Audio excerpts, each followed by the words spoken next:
Alright, hello chat. How's it going? Hopefully well. I'm not late. I've never been late in my life. Including now, I'm not late. Hello Sepper, Ryan, Frafa, Drewmaster, Jess. Hello. Oh, hold on. I gotta open the energy drink. Speaking of. There. That one was not my best one. Anyway. I can't hear the music. This is always so weird for me. It sounds like it's completely silent on my end whenever I stop talking. Since you just had to walk upstairs to get it. No, I was in here, but I was messaging someone about something.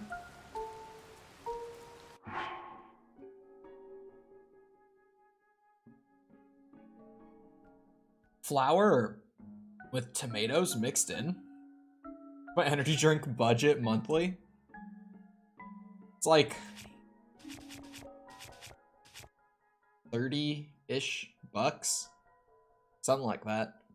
I only go through like 2 of the packs a month. They come in 16. And they're like a little over $1 a can, so it's roughly that. I don't know. They're not very expensive. Yeah, I know you mean question of the day, but tomatoes mixed in to the tortilla? Now the question is, did I finish this Korok wrap up here? Is that where I'm? Yeah, that is where I'm supposed to be looking. It looks like I did. Yeah, it looks like I did. Oh no, there's some. Okay, no. There's still some, like on this west side. Oh my god, that can't be right. Hold on. What did I just look over and see at a glance? Give me a second here. I also can't hear my alerts. Are the alerts working? Because I'm not hearing shit. I'm just gonna assume that they're working and I can't hear them.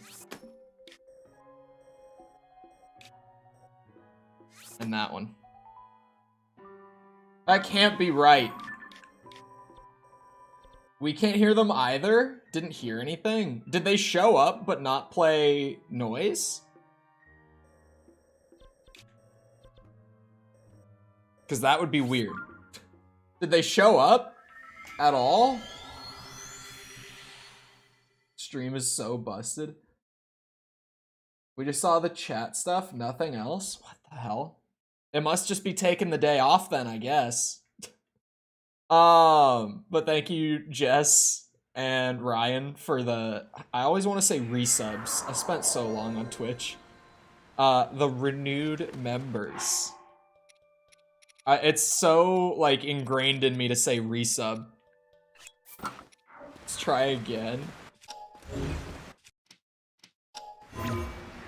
It's not gonna work. It won't work the second time. If the alert box decides it's the day off, it's the day off. I wonder why it didn't go. Yeah, yeah, it's turned on like everywhere. It should be. I don't know. It just decided not to this time. I don't even care. I don't even care. Because YouTube at least thankfully has the chat stuff. Like that works. They have those big like super chat member renewal boxes. So alerts aren't even as important here. On Twitch, if you don't use alerts, you literally will just not know if people like drop a follow or a sub or anything like that. Or no, subs will show up in chat actually, never mind. But on Twitch it's different. You like need alerts on there. What is Beardathon up to? That's a good question. I still think the day count is gonna be at 88. The day count's a little scuffed. You know, let's not focus on the thing I keep forgetting to do. And let's talk about, the new video is, like, I'm, like, halfway done with just the final, like, polishing pass on it. It'll be up tomorrow. The new video's pretty much done. It needs polish. It needs to get rendered, and then it's good. You're gonna leave it on a day, leave it on 69. Oh, there's a Hudson sign right there. Shit. Shit. Huh? Oh, come on. That works. There's more than one. I think these guys, I think the ghosts have a fairly negative impact on the frame rate as well. Everyone always talks about, like, Ultra Hand being the big one. But whenever there's a ghost sage, like, clipping through the camera like that, I notice that the frame rate will dip real quick. I think it was a fluke. I am still testing. The short that I republished yesterday hasn't died yet. Like, it's still, I checked it literally while I was starting stream to send the chart over to false. Or the graph chart. To send the graph over to false. It still hasn't died. It's still just like an upward line. Have a negative impact on my mood, to be honest. Do you just mean that they're like immersion breaking? Is that what you mean? Where it's like, you know, you're kind of hanging out playing the game and then it's like, bam, Yunobo pops up. Just like that. Because they're kind of jarring. I would agree with it if that was what you were saying. They do have a tendency. They blow away items. Dude, I hate Tooling so much for that shit. Okay, here. Let me put a marker back on you, and I actually need more of the floaty blocks. So, I need somewhere that I can get them. Hiccup. Where can I get them? Hello? Huh? Huh?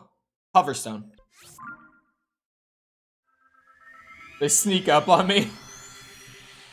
They do get in the way, then run away when you want to use them. Yeah, it feels like they're never, like, in the spot that you want them to be. They're always too close when you don't want to do anything with them, and they're always too far away whenever you need them. They are... They've definitely got some wonkiness to them. That's for sure. Whoosh.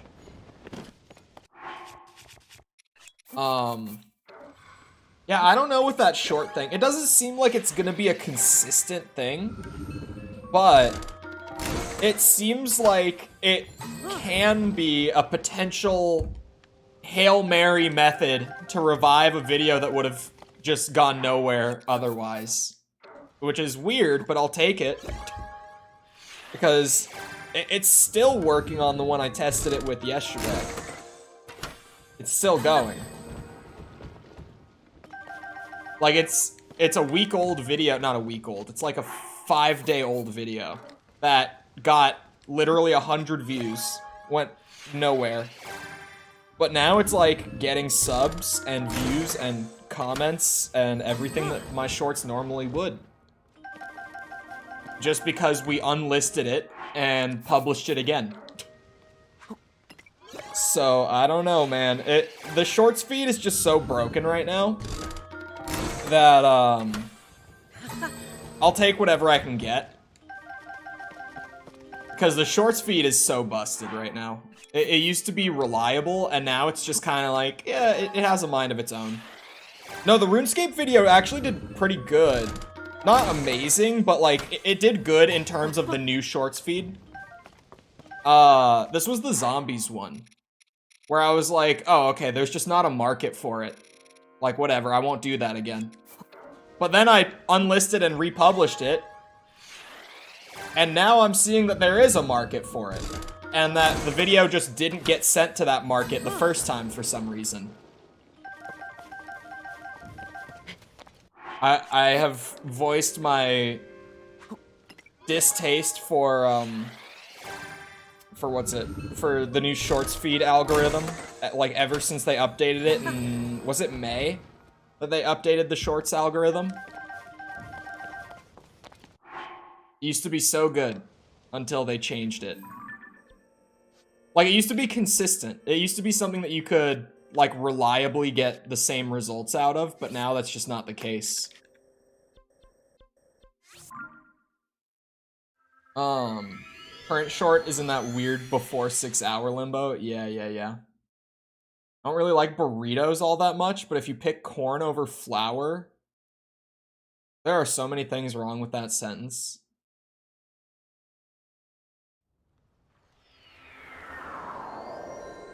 You know that tortillas are used for more than burritos, right? And that the main thing that they're used for is tacos. Like that's their number one. It's the main thing. It's not. It's tacos, man. Don't like tacos either. You just don't like Mexican, then. That's it. Tortilla chips are the main thing. Okay, well yeah, if you fry them to a crisp and cut them up really small and put them in a bag, then that would be the main thing, I suppose. But traditionally speaking, a taco is served in a corn tortilla. Like, corn is the objective correct option.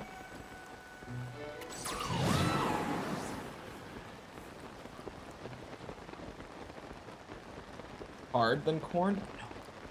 Hard shell tacos are bullshit. That's Tex-Mex bullshit. I want none of that. No hard shell tacos around these parts. Not in this house. One time I tried them. What do you mean? Oh, one time you tried making them? Oh yeah, you literally said making them. I missed a word. Hard shell tacos are OP. No, they're Texas bullshit. I don't like them.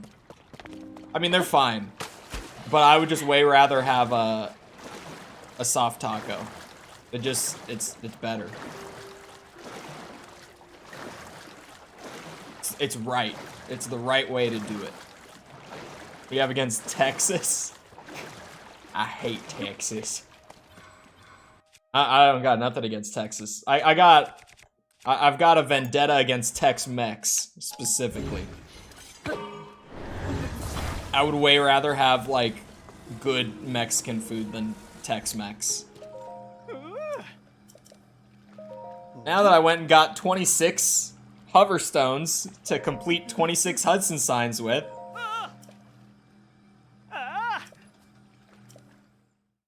I'm just gonna let that one. I didn't read that one.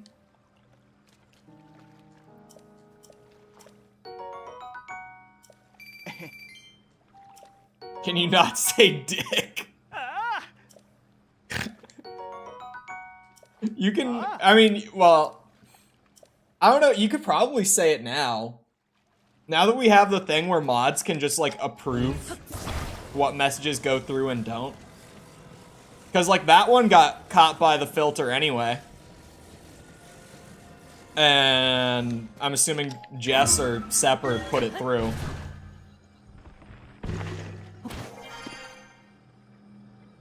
I don't get approved for anything. That one you got approved. You'd be surprised. I think it's just because a lot of the time they get approved, like, pretty quick. Like, as long as there's a mod who's, like, actively chatting, it'll go through pretty fast. So it might seem like it's just stream delay, but I think people would be surprised how many things are getting caught by the filter that now that we have, like, the mod approval thing, we're just putting through regardless. Because it's a lot. Like, the filter really catches a lot. I proved pretty much everything within reason. Yeah. Are we thinking Actman expected the backlash and already had this one lined up?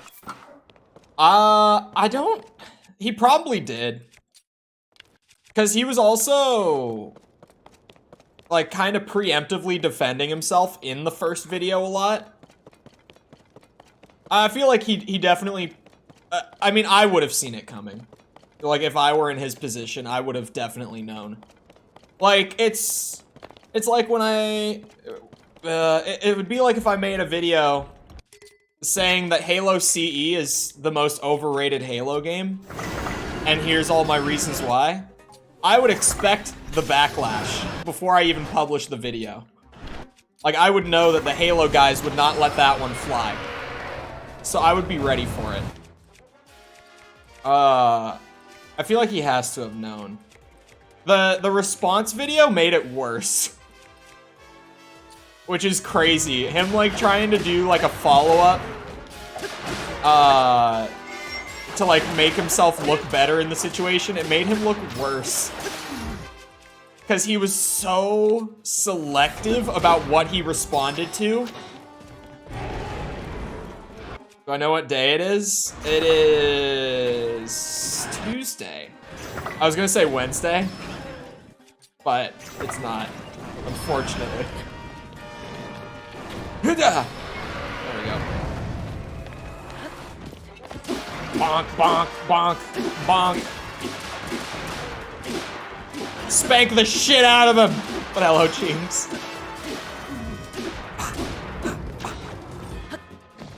Stay back, demon. Oh, I still got caught in that.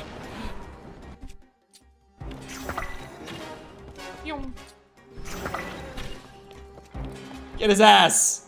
Keith's eyeballs are so broken for this. Oh, he's like out of range on that one. It didn't go up that high. You gonna give me a way up? Isn't there like a thing here where he's doing a Frieza thing? Oh my god, oh, giant updraft. Gigantic updraft. Do we have 5 minutes until, oh, Hyrule is destroyed? Huh!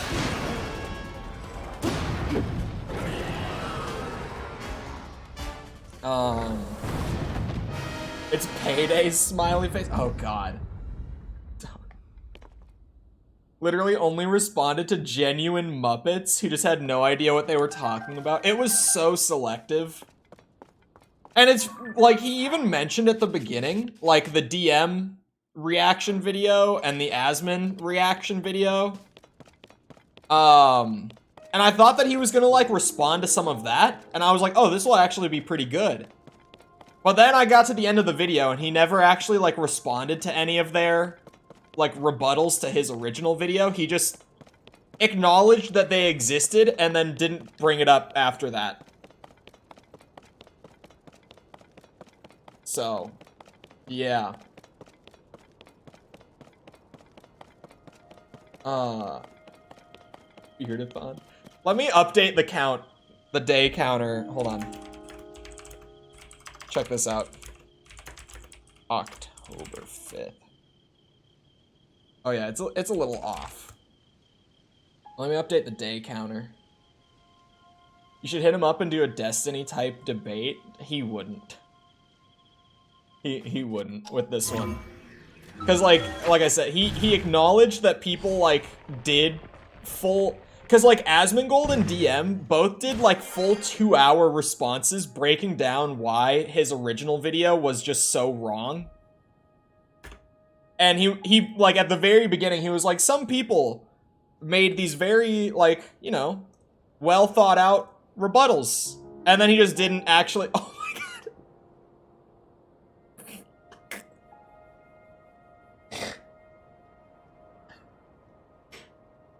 Ugh. Ay, ay, ay. Oh, did my mic pick that one up? I whispered it. I thought we would be good. Thank you, Cheems, for the The tier 6. God damn it. I appreciate. They exist. What was it? It was. Oh, it hasn't been a year since I got members because I had the whole like copyright thing back when I first got partnered. But it's been almost a year. How many days extra is that? That's a week. That's a week.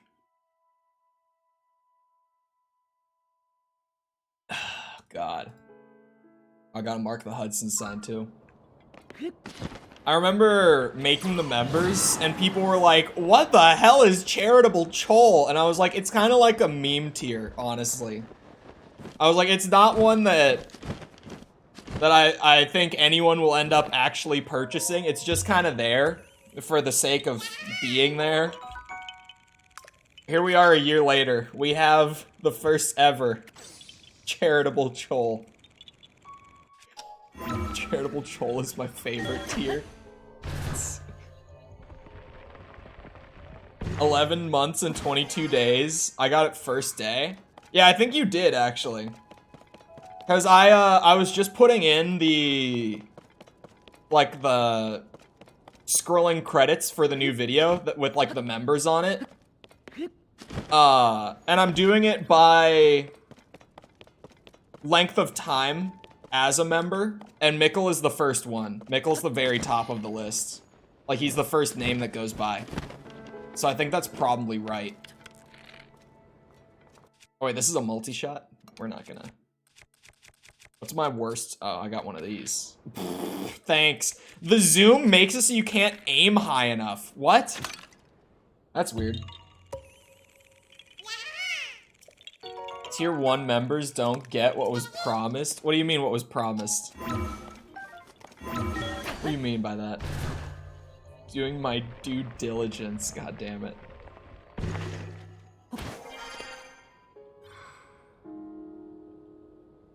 The benefits? Which one are they not getting? If it's Discord game nights, don't even start.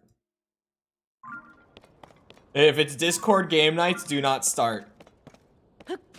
Are there other things on there that, well, Discord game night is a mod thing. Okay? That's on the mods. It has been for a long time. They just haven't done it. Discord game night? Yeah, it's listed on there as like you get a priority thing. We've been over this. We've been over this. Like we just talked about this. We don't know. I ended up making it a thing. We were never told it was on us. Bro, Jess knows. Tom knows. I'm pretty sure Separate knows. I think Separate, like, I feel like I just talked about Separate, or talked about this with Separate. Finn knows. I didn't know. Who did I just talk about this with then? I thought it was Sepper that I like literally just talked to about this. Jess knows isn't a thing. Tom knows. let me reiterate. Tom knows. Yeah, I pretty much made it to where mods can, like, you guys have event perms on the server. Like, you guys can make events for the Discord server. Haven't heard of game night in almost a year. We do? You do. You do.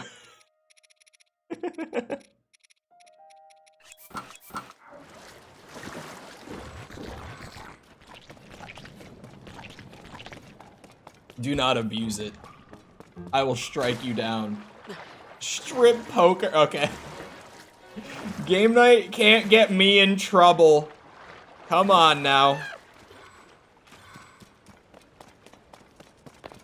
This is so weird. Jess, how did you find like a weird ass like break YouTube algorithm hack like this? Because I'm just getting comments on that short that was dead for like 5 days. But now it's going. I'm a genius. It was literally my 10 of 10. And now it's up to 7 of 10. Which, you know, like even when I was talking about it yesterday, I'm like, it's not explosive growth. But for shorts, the way that the algorithm is behaving right now, having a short that isn't dying, like isn't flatlining, is so absurdly rare that even though it's not like blowing up, just the fact that the video like isn't dead is weird on its own. Because shorts with the new update have so consistently been like, they go burr for like an hour and then they flatline again. Well, specifically, you publish them, they sit there dead for 6 hours, then they'll get like 1,000 views in an hour, and then they'll flatline again and get no views. And it's been so wonky since the new algorithm update. But hey, this works, or at least it worked this time. I tried it with a significantly older video that I would have to go look at it. Because there might be like a recency thing. YouTube algorithm in general has a strong recency bias. Because there's so much being uploaded constantly that they kind of have to have a recency bias, that is. Yeah, okay. This one's 3 weeks old. And this one is not having a revival. This one's still pretty dead. What is that clip gonna be? What is, when I click on that clip, Nickel, what is that gonna be? I was wondering if that was part of the reason. Yeah, I imagine that it might be something that, like, we can't infinitely revive a dead short from the past. Which is probably for the best. Cause, you know, something like that, it only takes so long for that secret to get out. But maybe just when stuff is, like, pretty new, we'll be able to, you know, prevent it from flopping. Sorry, my brain, I'm thinking 2 things at once. New memory time? Yeah, there's a Korok, like, right up here, I'm assuming. It's gotta be that. I was like, I'm assuming it's on the thing. There's normally a Korok, like, in each glyph. For some reason, they keep putting Koroks, like, in the glyphs. You know what, I want to change up what I'm wearing. I wear Fierce Deity a lot. I think we should go Goblin mode for a bit. Whip out the floppy ears. I have no reason to, like, generally wear these masks.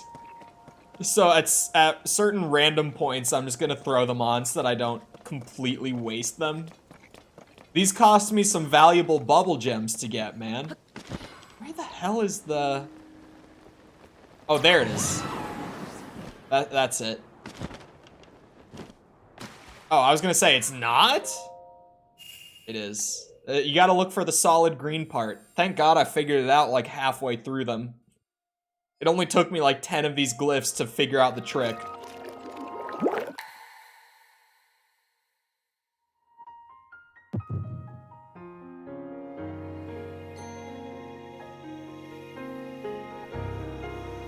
Chat, you know how...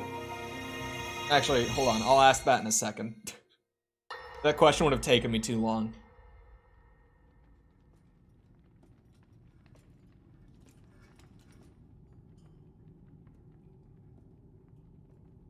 Goat Man. My favorite character. Sonia. Oh. A Sunderline.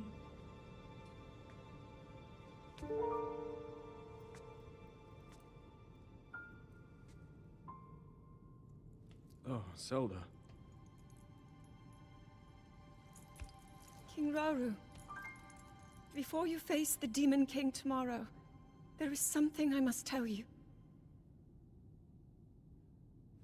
I came to this era after finding a man underground. Go on.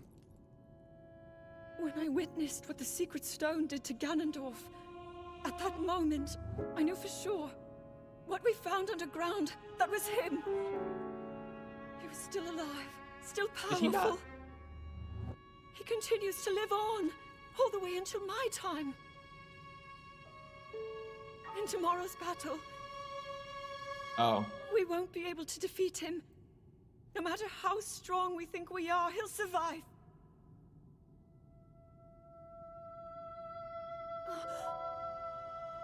And you will.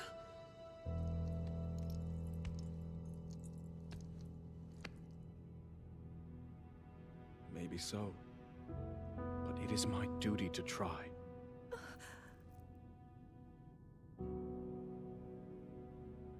It was my hubris that set us on this path. I must atone for my error in judgment. And above all else, I remain the King of Hyrule. As with any leader, it is my duty to safeguard and protect my people, even if I must risk my life.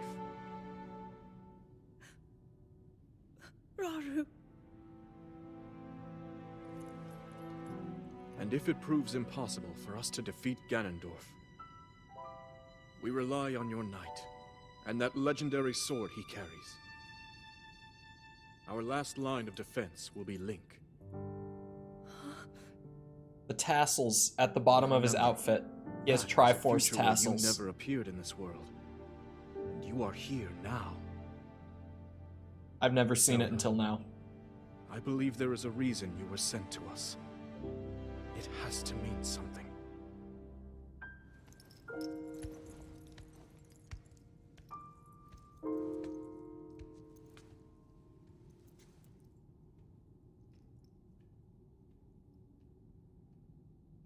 The reason I am here.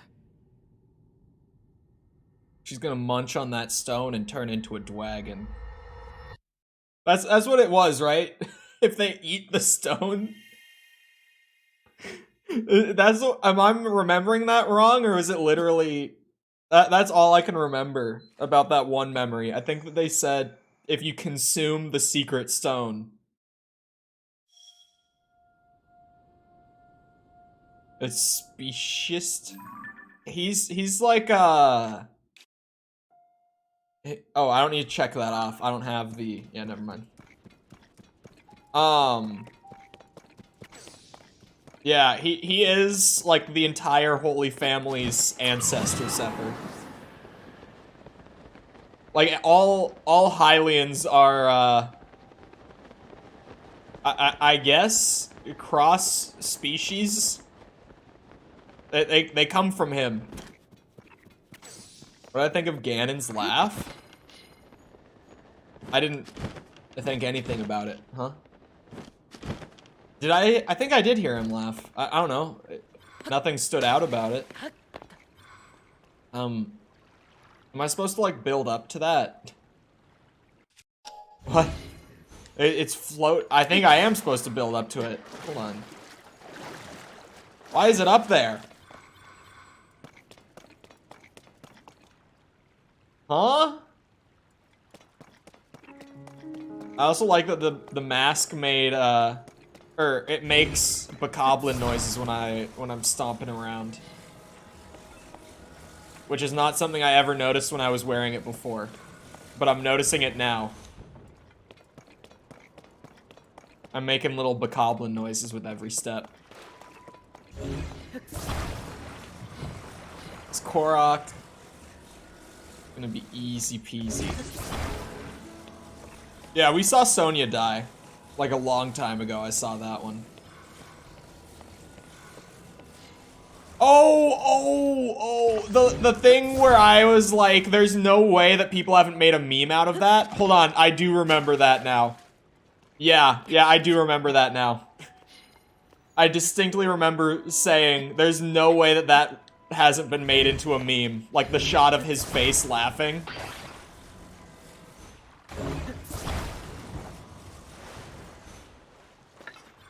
That should be good. I can just stand on top of this, right?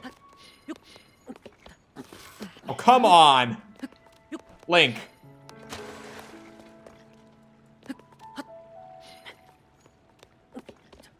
Oh. Is it because it's, like, at an angle? Can he not...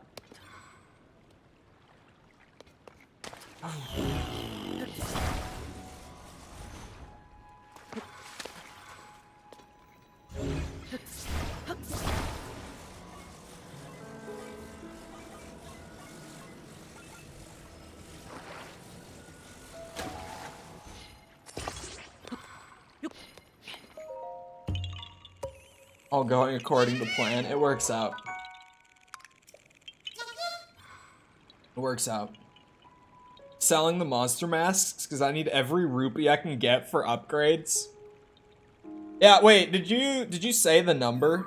I saw you say that you got like the total for how much it will cost to upgrade every armor piece, but I didn't catch a number if you posted one. I don't know why I struggled to say that. What was I gonna ask before? Oh yeah, chat. You know how when you do like a super chat, or like when someone gets a new member, like it pops up at the top with like the little timer on it at the top of chat? Did it give Cheems one when he just got charitable Chole a second ago? Because I didn't see it. Did it give him one, or does it maybe not do it if you upgrade your member? I don't know.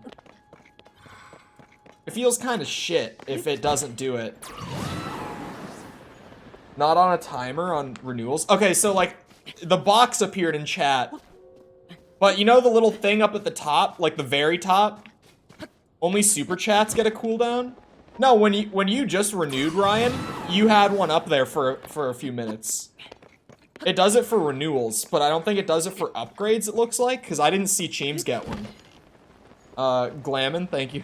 Hello. Sorry. I'm scatterbrained right now. I'm thinking about like 3 different things at once. So that's kind of shit. Because I was like, if it did give him one, the timer was too short. But I don't think it did give him one even. Maybe I'll pass the feedback along.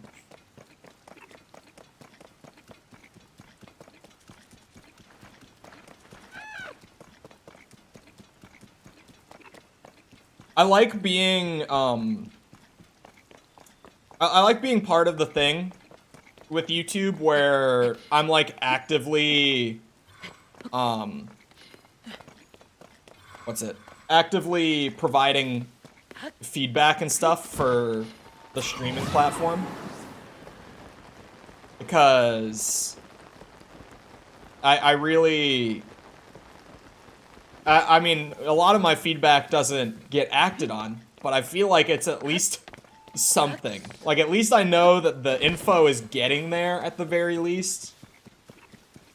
I can't even remember what the program is called. Hold on.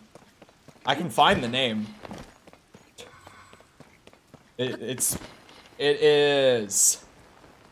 I'm looking. I can't remember.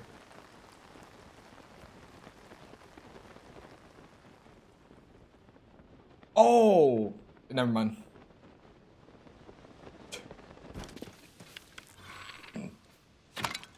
Never mind. I saw the name. However, I don't know if I can say it.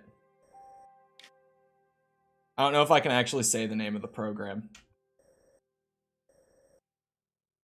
Do I go over and get new map area? The mask has the Breath of the Wild horn, not Tears of the Kingdom. I didn't even realize that they changed the horn. It doesn't shock me, because like, obviously most of the armor in this game is just pulled over from Breath of the Wild. Don't forget, it's an expansion. And I will never back off of this one. Because it's true that it is an expansion. An expansion can be a sequel. A standalone can, at least. But yeah. It's like... The best way that I can put it... There, to be fair, people saying DLC... That's disingenuous and not correct. Because DLC literally means downloadable content, whereas standalone expansion is a fully separate game, rather than a downloadable add-on. But it's like how Wolfenstein Old Blood is a sequel and a mainline entry in the Wolfenstein series, but it's also just an expansion for Wolfenstein The New Order. And for anyone who's played those games, you'll know what I'm talking about.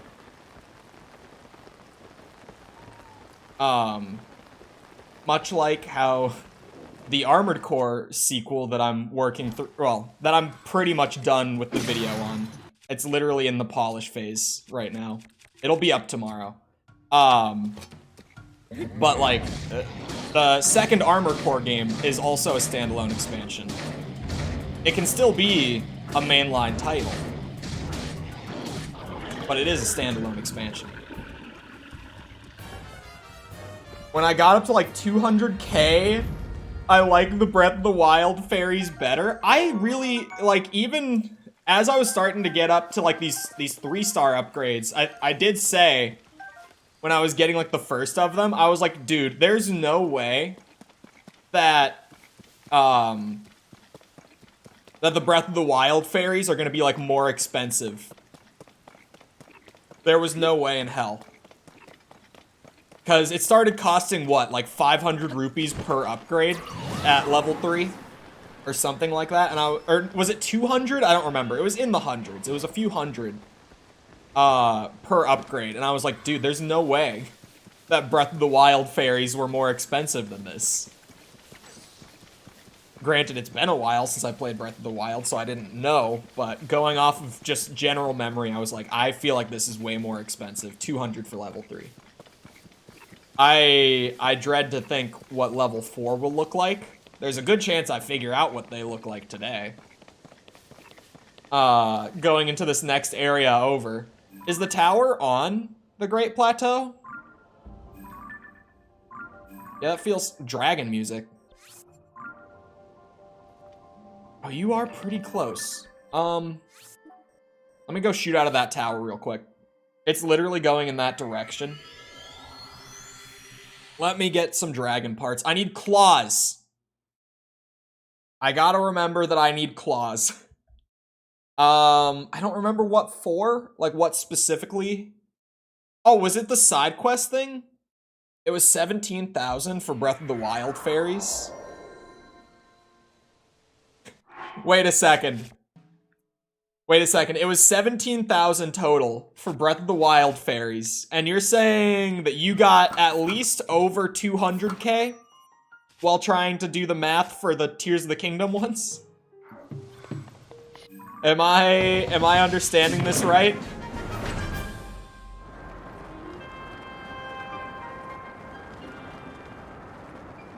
Cause that's not a small difference. That's how the numbers came out. Where's Lake Hylia? Okay, I'm blind. Ignore me. Where did the dragon go? Oh, I see them. I kind of figured that they would, like, glow. Oh, wait, it's not even that much. 11,600? Oof. Getting the nastiest knuckle cracks with my other hand right now. Why? Dude, Aracudas are so high in the air. Do you think they're here just to try to deter me from doing exactly this? Like shooting out of the sky towers and gliding way across with my giant stamina wheel? I was going through what I had in my wardrobe and adding up. Oh my god. And you already got over 200? That's fine. That's cool. you know, that's not even all that bad. I think that's pretty easy. Is that just a giant cave there? Like, that's a really noticeable cave. There's a chasm where that shrine used to be. Great Plateau visit will be fun here.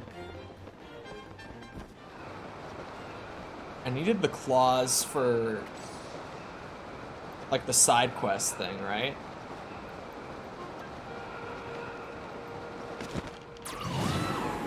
Hello, friend. Hope you don't mind giving me one of those. I don't know what the shards are good for. Like, I know that I can get them, but I've found no reason to get them so far. Yeah, for the goddess statue. That's right. Oh, it's not on the Great Plateau. I thought it was gonna be like right out there, where it used to be. So that's the next tower over.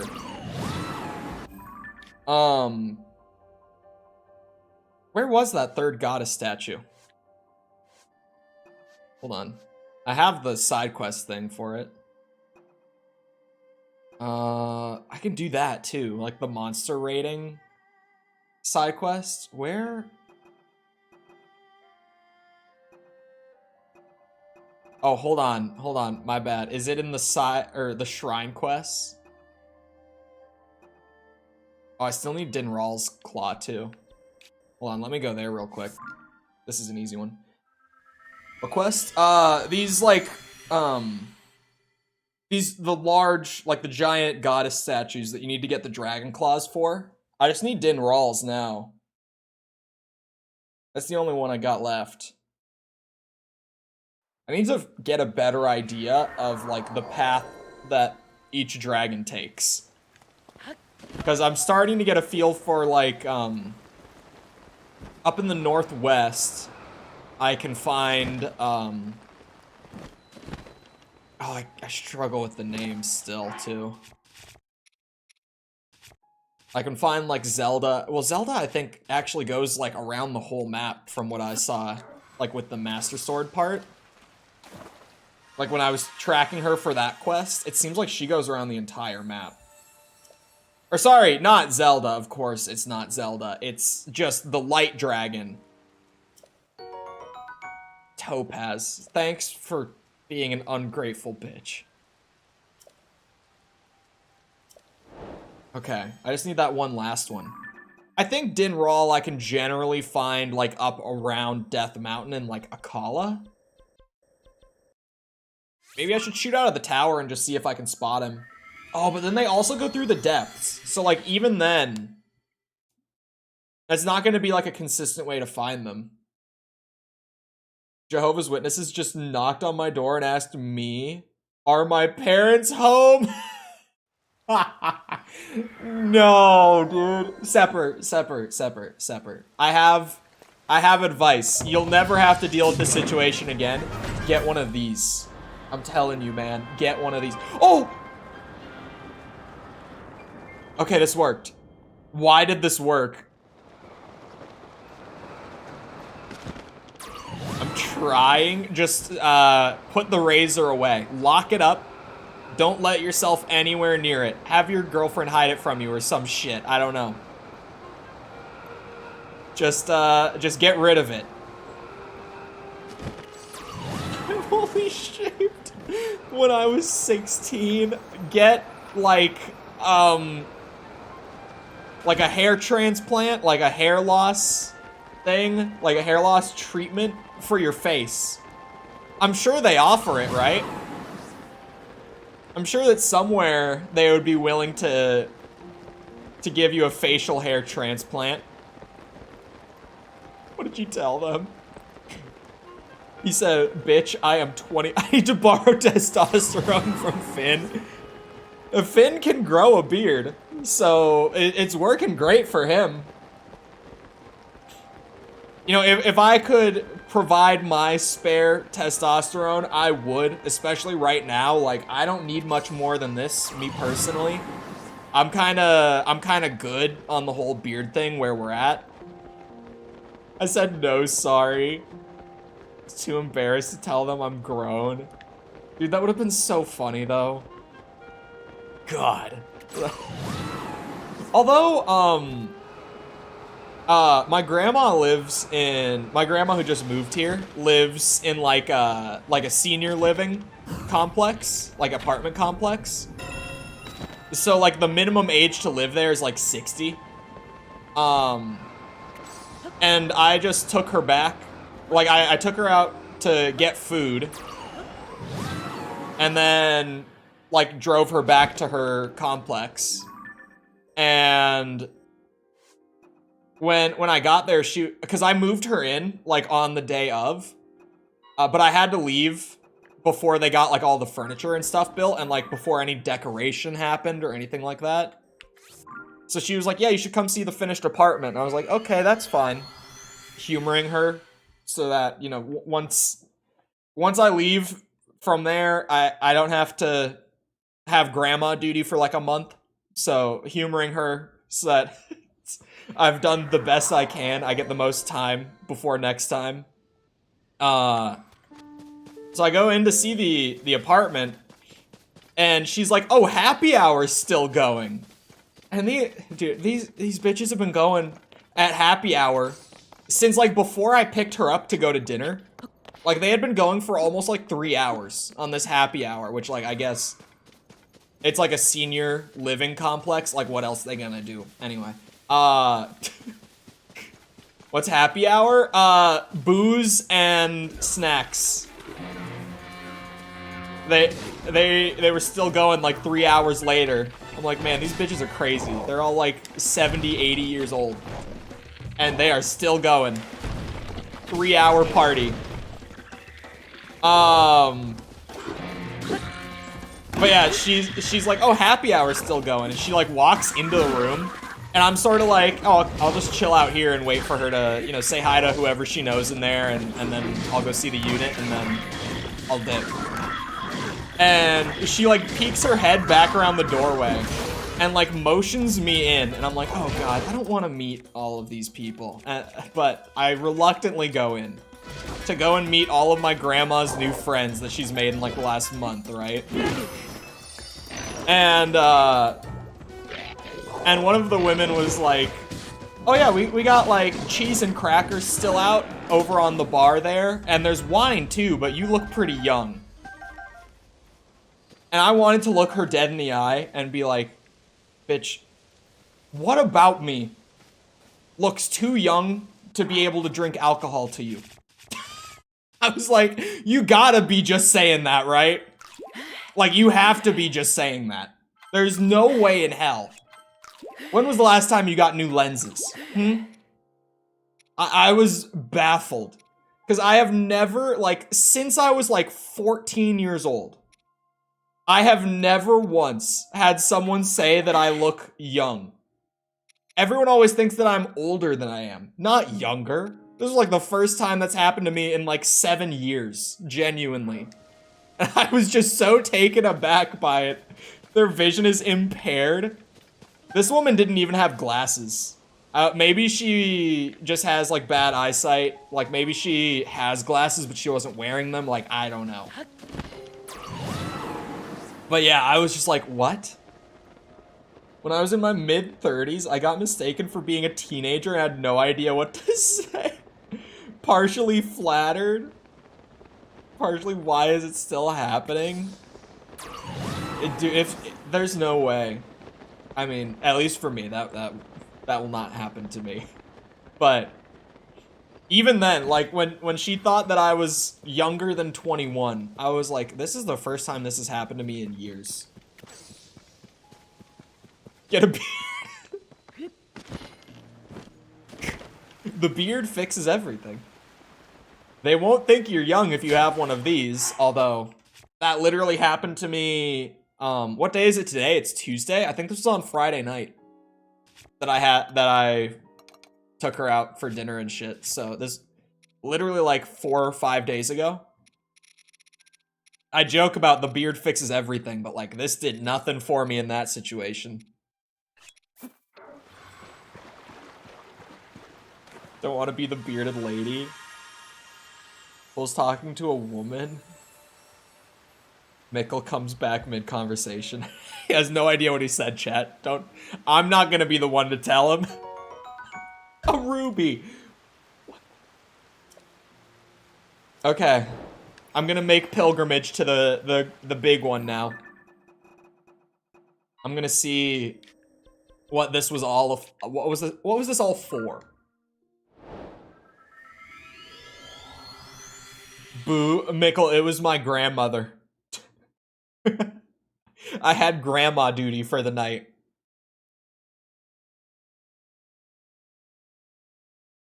Never mind.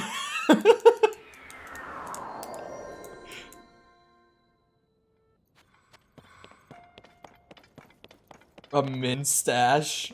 It's a light blonde on white, so you can barely see it. I don't know why my facial hair is so dark. Well, I guess it's not that dark. But compared to me, I've been blonde my whole life. I don't know why my facial hair is like genuinely like a brownish, like red. Like the beard has just always weirdly for me been so much darker.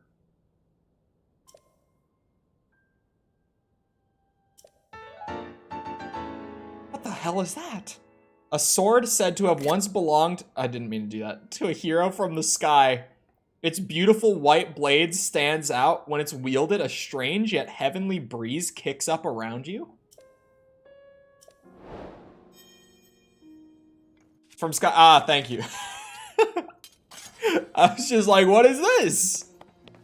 Am I understanding that right? Skyward sword? Not Master Sword, right? That don't look like a Master Sword to me. Is it like Link's sword and Skyward Sword, like pre-Master Sword and stuff?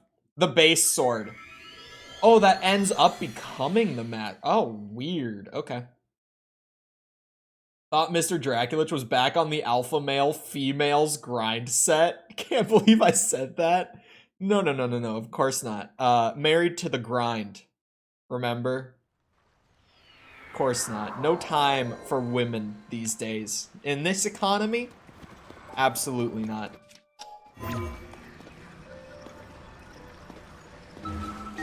No one can afford women in this economy. Fucking with the hustle. I need to add that part next time I say it in front of False. Because False unironically once said, she didn't say married to the grind. She said married to the content. And I was just like, ugh. Immediately. I was like, do not say that ever again. Which is why she was going off on me the other day when I said it jokingly. For anyone who was here for that. Find yourself a sugar mama? Yeah, Ryan has consistently been trying to convince me to start hanging out with my ex again. My ex who's in med school. He's like, hey man, all I'm saying is it wouldn't be the worst idea to try to, you know, to find your way in with a doctor. That's all I'm saying. He's like, that's not a bad plan. It's funny. But I might be, yeah, I don't know. I might be moving out of state soon. So it's like, would be a really weird time. Would be a really weird time to relatively soon, not like soon, but like near-ish future. Out of state or out of the states? Out of state. Just different state. He's trying to pass responsibility onto someone else. He just doesn't want to do it anymore. Is that it? Once I'm a big, rich lawyer, I'll be a sugar daddy for anyone who wants me to be. DMs open.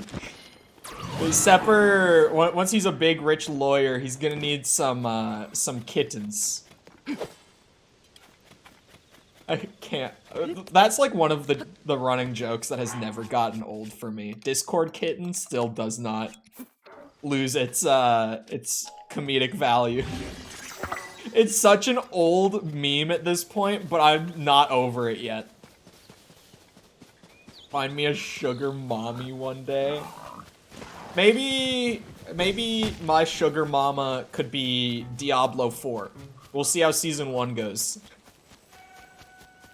We're playing Diablo on Thursday, by the way. New season. Part of me wants to play the new season on hardcore, but the other part of me is like, you will not be able to make content ever because you will be dying the entire time. Don't play hardcore. There is a part of me. I think I want to play Barbarian. I've been thinking about what class. I'm split between doing Necro again, but just playing a different, like, build on it. Like, not playing Bone Spear. And maybe playing Barbarian. What's... Mickle, do you know what people are playing on Barbarian? I'm assuming it's still Whirlwind. I'm assuming Whirlwind is still the go-to for Barbarian. I heard Hammer of the Ancients was pretty good, but I don't know if it's better than Whirlwind. I heard a lot of talk about Hammer of the Ancients. No Bear. No, Druid A. Okay, to start, I main Druid for preseason for most of it. And then I swapped to Necromancer because I heard it was really good. And it was, in fact, really good. Sorry, I'm trying to find... This is the one I just did. I was trying to find that. I was trying to find the Korok that I just did without having the map actually opened up. I've just heard about Rogue and Corpse Explosion. I'm definitely going to do Rogue if the new class doesn't look absolutely sick. The new class? You mean... We're not getting a new class for Season 1. I'm actually kind of pissed because Diablo Immortal is getting a new class, like, really soon. And it's like a brand new, like, never seen in any Diablo game prior sort of class. And I'm like, bro, why would you give the new class, like, never seen before in any Diablo game to the mobile game? When you literally just came out with, like, your new mainline, like, PC and console title. What are you doing? You're throwing. Like, what is going on?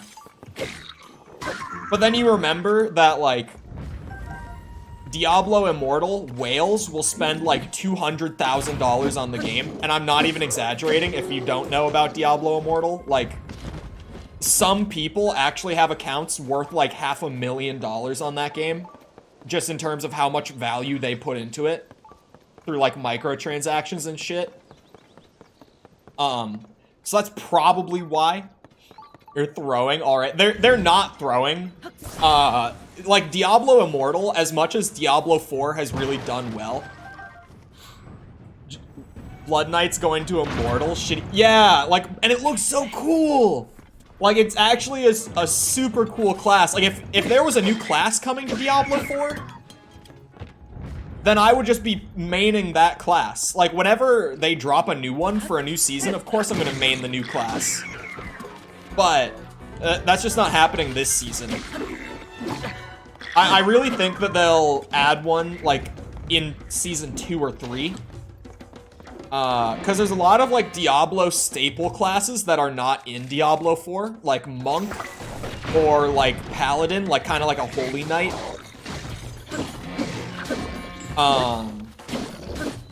Like, there are Diablo classics that are just not present in 4 right now. So they'll definitely be adding classes. We thought Blood Knight was going to D4. No, like, when they announced Blood Knight, they said flat out that it was going to Immortal. I wouldn't be surprised if some people just, like, assumed it was for Diablo 4 and, like, ran with it for clicks or whatever. It wouldn't shock me. Like, I'm sure that there's info out there that says otherwise, but, like, from the announcement, they said Blood Knight was for Immortal.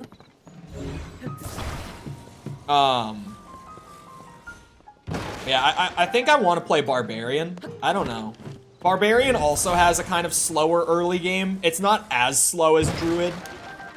Druid does have the worst early game. It was pretty bad.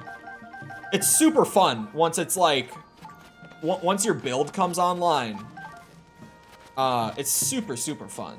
But, Druid's early game is so slow that I don't want to do that again. As entertaining as Bear is, I think Druid is, as far as I know, I haven't heard if there's been like big meta shakeups recently, but as far as I know, Druid is still like one of the best late game classes. It's just that early game is so bad, I don't want to do it again. At least not this next season. You sound like one of those stereotypical nerds in high school movies. Bro, we're talking about an ARPG. This is literally like the people that they make those stereotypes around. That's us.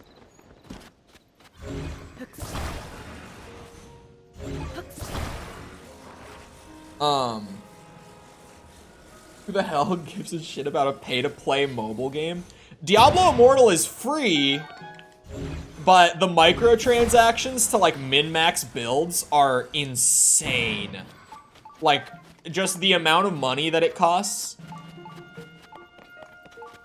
It's... Get back to hacking the mainframe. What you doing? Tower. Oh, I want to go back up to Hebra. I want to go see what they were talking about with like the, hold on. With the, oh yeah, like clearing out the monster camps with that group of people, which seemingly is less clearing out monster camps with the group and more, I go clear out the camp while they watch and cheer me on, but if a side quest is literally just like go kick some ass for a couple minutes, then sure.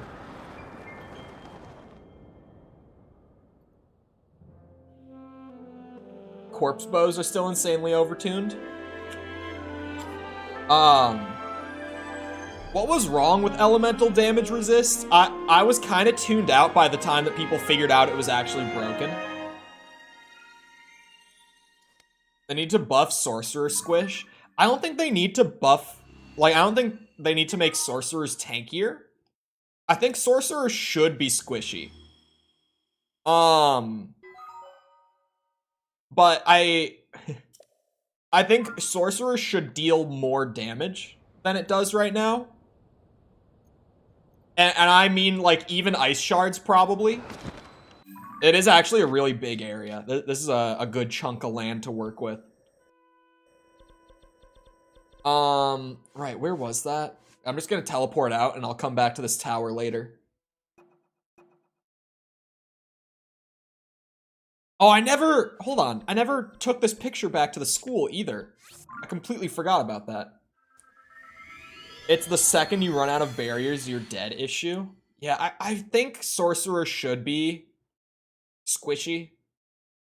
You don't know I haven't played sorcerer, so I don't know. Like, sorcerer should be squishy. Sorcerer has always been, like, glass cannon.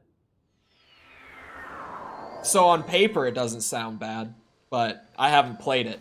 Well, I played it in beta, and it felt fine there, but that was, like, the first 20 or 30 levels of the game or whatever. So, not exactly indicative of the full experience. Genuinely not a clue. I'm at least just saying that I don't have a clue. There's a difference.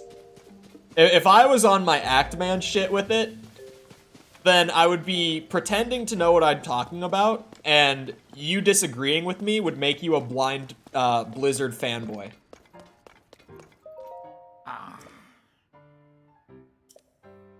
Right now, my stumbling. Yeah. Is school not in session? They're literally saying school time. Ay. Can I start a fire in here? Is there... Can I rest? No.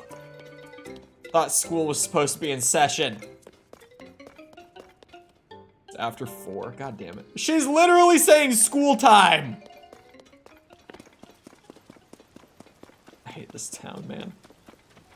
I'll go to the, isn't there like an inn here? that I can just go pay for a quick bed, quick sleep. A YouTuber I watched was like, my level 100 sorcerer is so much worse than my level 70 druid. Yeah, that's a problem. Dude, druid? Okay, it depends on what you're playing with druid. But if he was playing bear, even at level like 50 some, bear is impossible to kill.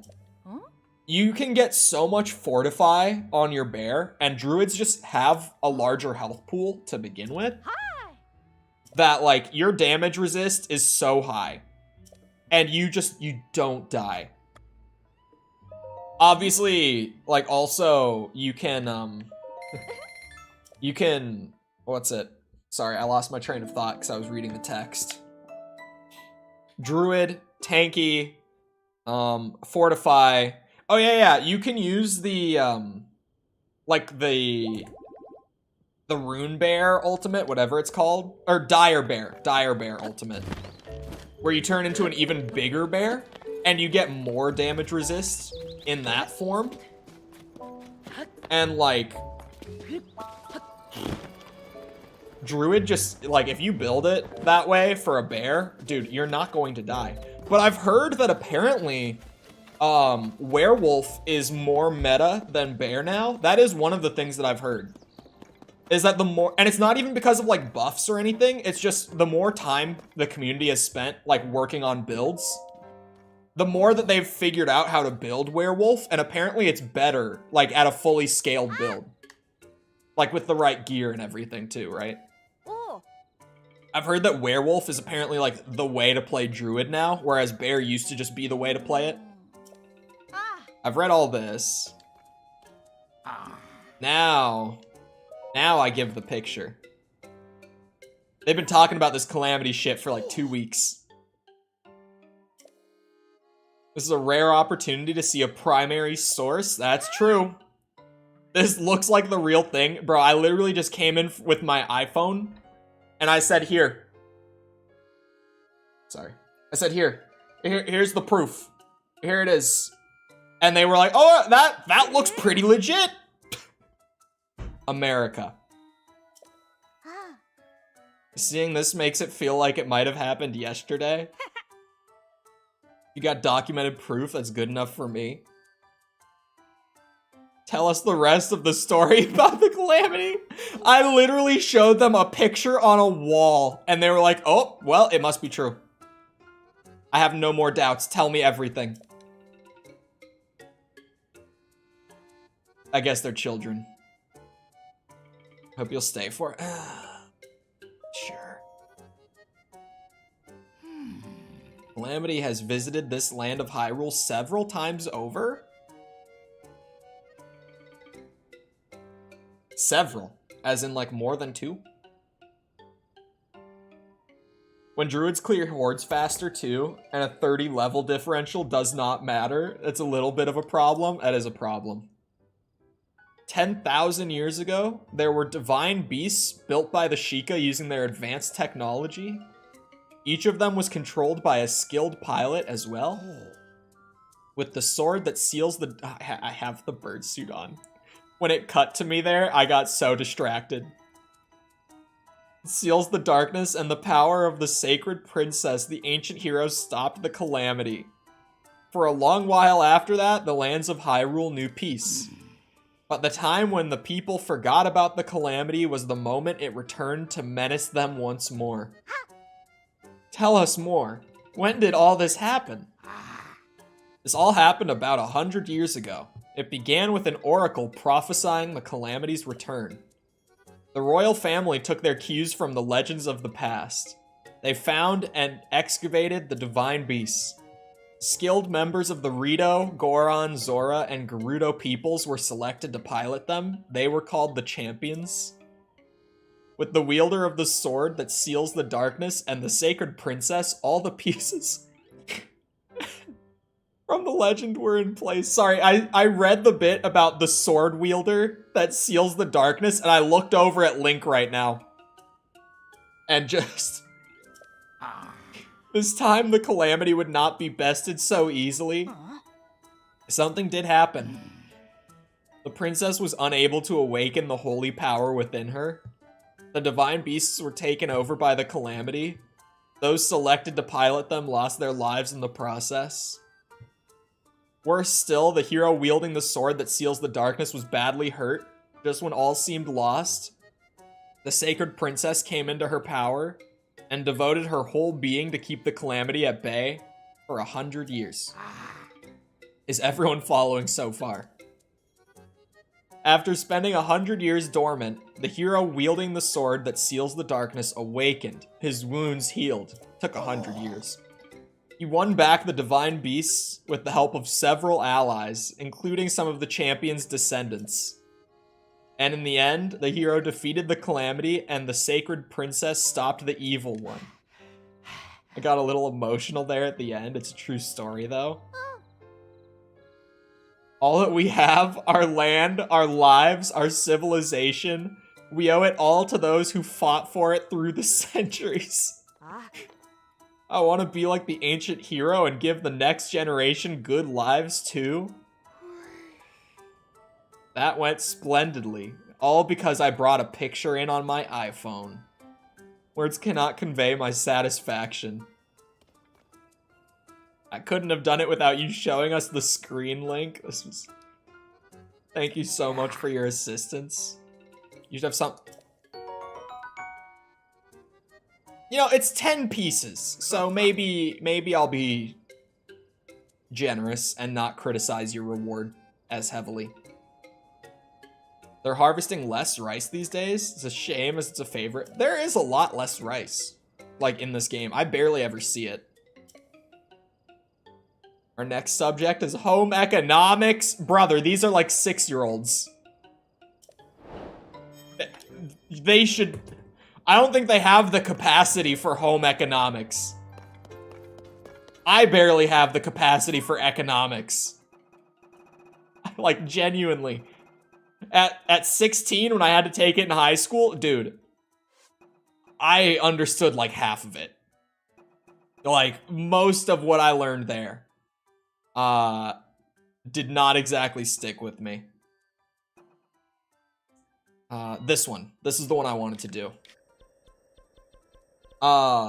Somebody say economic. You had to take it? Yeah, I had to take it like, or not 16, I would have been 17. I had to take it in high school. My senior year. My high school, well, they did it split, weirdly. So instead of history, well, for history credit, senior year, for like their standard course, they have it split to where instead of taking like history, for one half of the year, you'll take like, US Gov. So just like, literally a whole course on how our government works, which also was brutally boring. And I, at the time, loved politics, but that was still brutally boring. And then the other half of the year, you take economics instead of, like, history for seniors. So I had to take it. But also, it doesn't help that it got crammed into, like, half the year. Like, the full course. Because it meant that, like, twice as much stuff went over my head. Like, I just did not understand. Because they crammed it all in so fast, and I was just like, dude. It's easy to love politics when your politicians are glorified clowns. Look, man, I'm not even disagreeing. I don't know if people outside the US even know about this right now, but the big thing in politics here this last week is that cocaine was found in the White House, and so they launched an investigation on themselves to figure out where the cocaine came from, and their official statement is, well, we've exhausted our options and we have no idea. We weren't able to find anything. Meanwhile, also in America, we just found a serial killer based on the DNA left on a pizza crust. How the hell do you not know who brought cocaine into the White House? Like, the single building in the entire nation with the most security How do you not know? It was the bear that they led into the White House. It was Cocaine Bear. They're just trying to cover it up. They don't want us to know Cocaine Bear is real. Raring to go beat up the monsters that set up that big old fort. Has that news, like, gotten outside of the US? That they found cocaine in the White House, and it's just, like, the clearest, like, we know. There's no way that they don't know who brought it in. It's just that they don't want to say who brought it in, and they don't want to, like, throw them in jail and all that, because it would be a really bad look regardless of who it is. I've heard about it, at least. It's been the huge thing this last week, the cocaine in the White House. And it's funny to me. I'm just like, bro, how does this happen? Like, only here we managed to have wacky shit like this. I swear. This is the wildest news. Michael? Hopefully that's how I'm supposed to say it. Thank you for the sub. Appreciate it.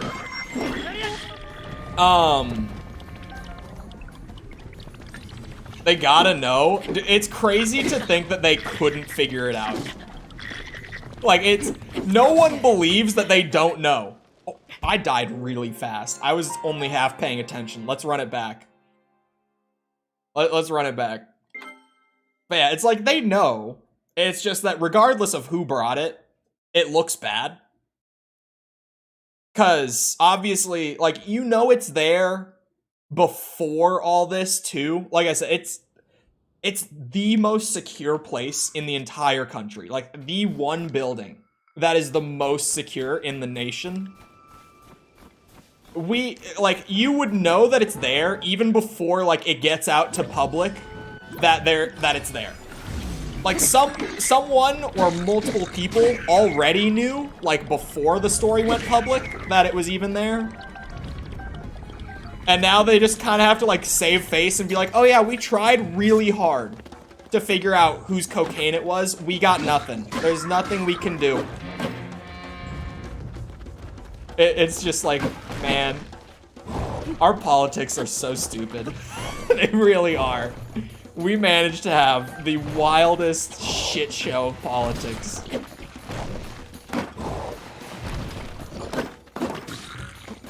I actually just found out this week. I didn't, like, okay, pause. Let me take this one thing at a time. I knew that Trump was going to rerun, like, for the next election next year. Like, obviously everyone knew that at this point. But what I didn't know until, like, literally a few days ago is that he straight up said that he's not going to participate in the debates. Like, he's not gonna go to the debates.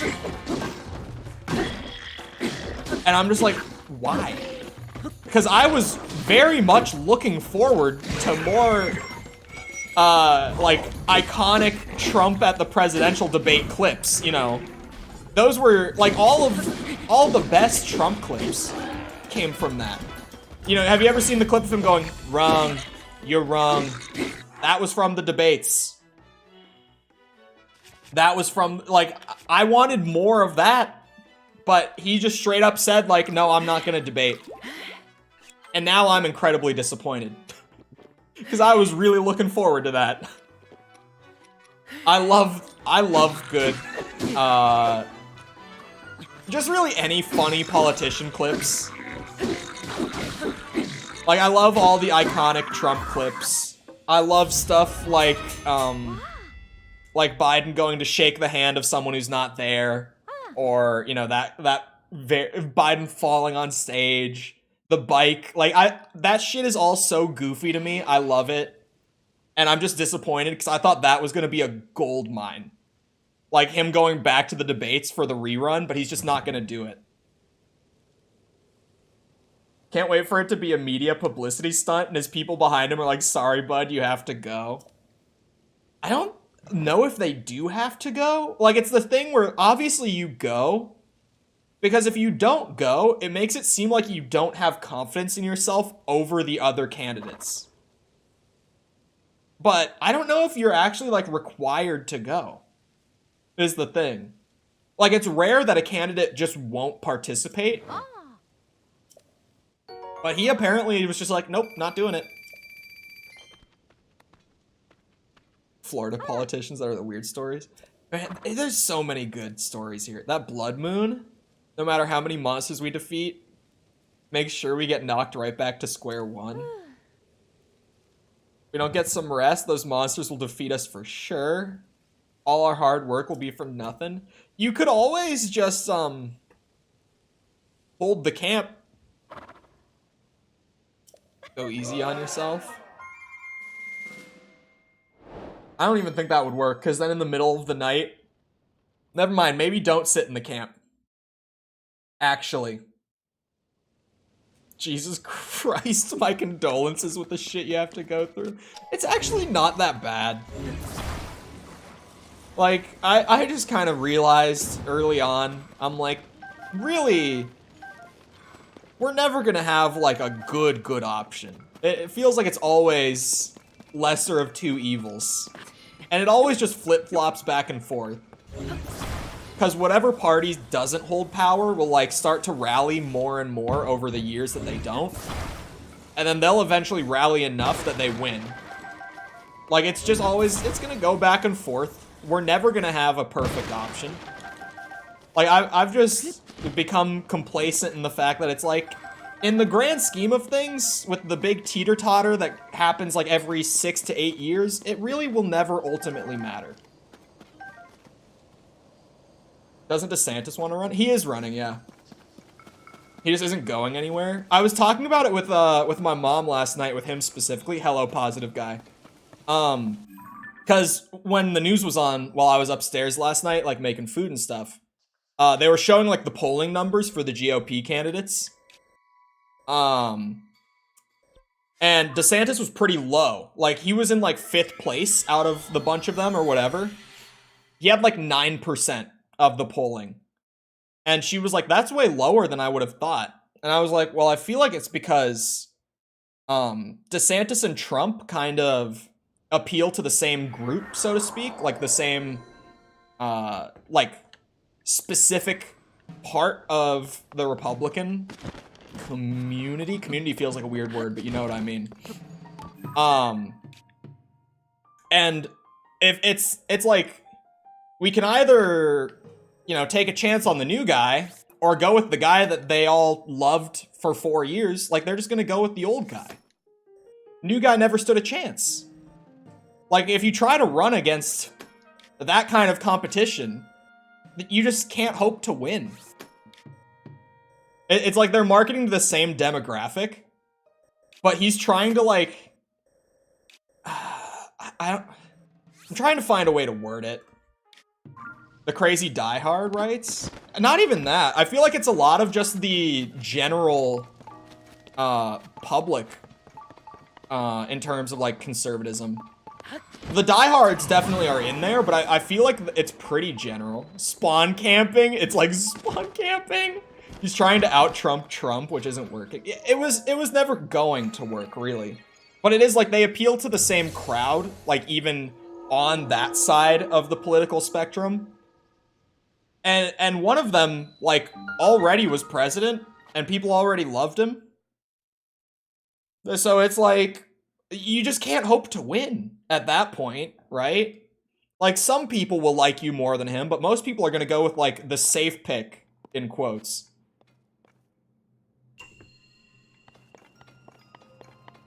Favorite thing about Trump is the way he made the financial side of his presidency look so positive, when in all reality he was just printing a ton of money until a recession passed on to the next president. Well, yeah. It is like, if he did win, the safe pick, yeah, that's why I said, like, in quotes, because it's like, it's the safe pick only in the sense that, like, you already know exactly what's going, like, what you're going to get.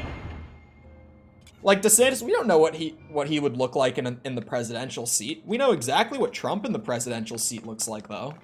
Right? I feel like that's kind of the big thing, too. What does this open? This shrine is painful? Great. Awesome. Love it. Okay, it stays down at least. I thought for a second I was gonna have to, like, stand there and micromanage it from all the way back here. Okay, I gotta figure out. Oh, that's a steak? Oh, it's a steak? What? What is this? What is this thing? Even. I have no idea what this does.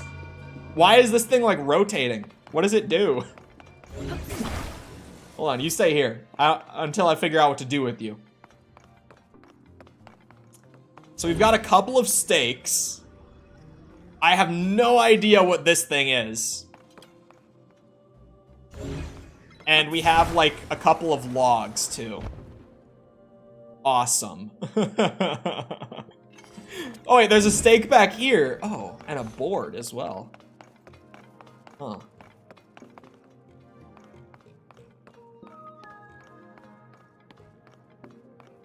Oh. Oh, hold on. Maybe it makes more sense than I thought.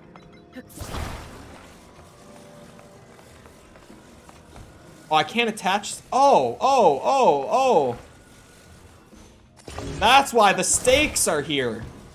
For a second, I was like, I can't even. Oh. Hold on. We might be onto something. It's like pinball. Zelda pinball. Oh, it is pinball. Okay. That was so close. Oh, come on. I need a little bit of... Okay, that was... Wait, this is awesome. I love this. What are you guys talking about? This is painful. Okay, I need something for it to, like, bounce off of a little more. Which is maybe why this is here. Oh, how do I... No, I'll just use one of these.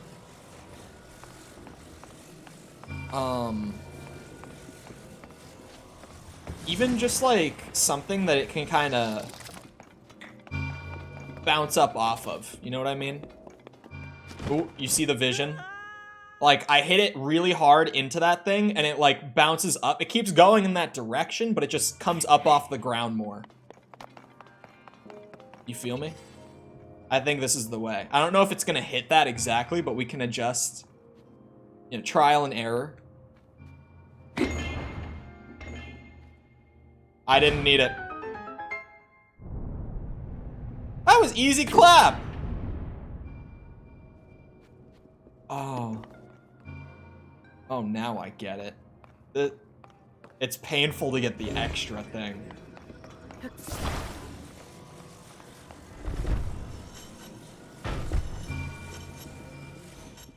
How do I break you off? Oh, what if I don't have to? Oh, don't hit me. I don't need to break it off. Let's check this shit out. Right? Oh, I can't lift it high enough.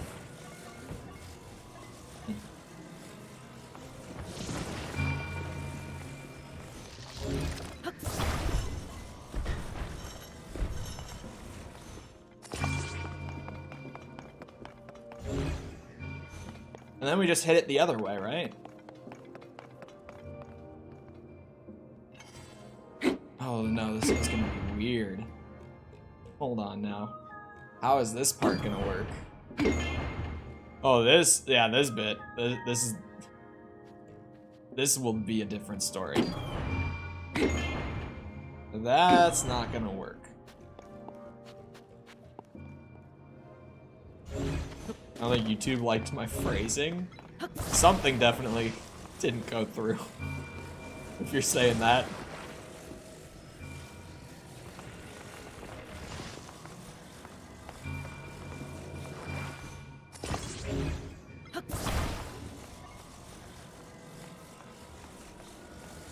Oh no, they patched it. Never mind. I was gonna just throw the ball at it, but I forgot that they patched it. When you used to be able to like just throw the ball at the target using Ultra Hand. Yeah, they made it so that the items can't carry momentum anymore and they just fall straight down. That was hilarious the couple times that I did it though. Like early on in the game, and I would just throw the ball right at the target and it would work. Oh, I don't know how they missed that, like in playtesting and stuff, because that was ridiculous. How would I get it to go that way? Do I just put a stake down, like, here? Maybe, like, there? And then, yeah, I think, like, just bring this bit back. Oh, my bad.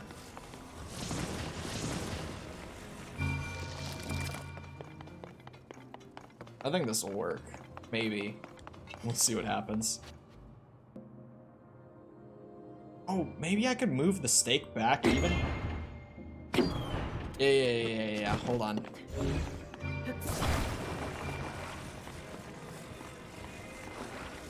Pull it back to, like, here.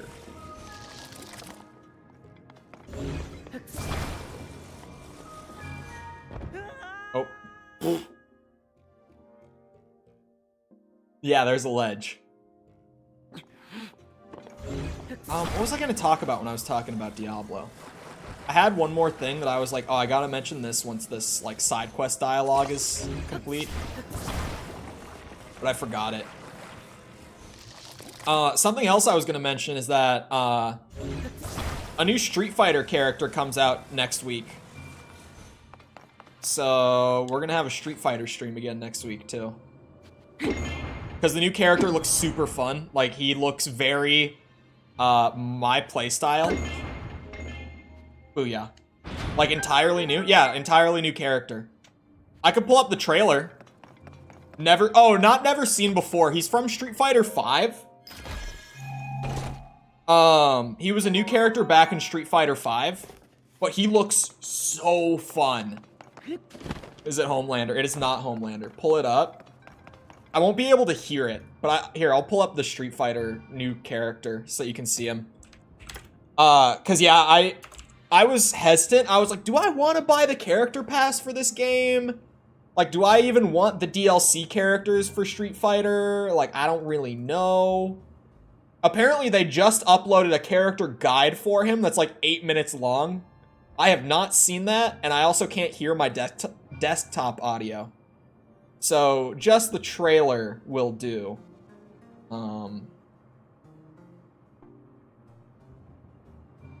Here we go. Let me pause Breath of the Wild so you can't hear. Actually, I'll let the whole thing play. I think his design is great. I think his playstyle looks absurdly fun. How's the volume on it? Oh, hold on. The quality... My YouTube does this. I don't know why it defaults to 360p. That was my bad. Sorry for that. But yeah, this is Rashid, and he's returning from 5, but he looks like a blast. He looks so fun to me. Like, just wait until they start showing his combos off that he can do. And I'm telling you. That's an air grab, by the way. Hold on, where was that? Yeah, that. That's an air grab, and it's stylish as shit. He catches Luke in the air and does that to him.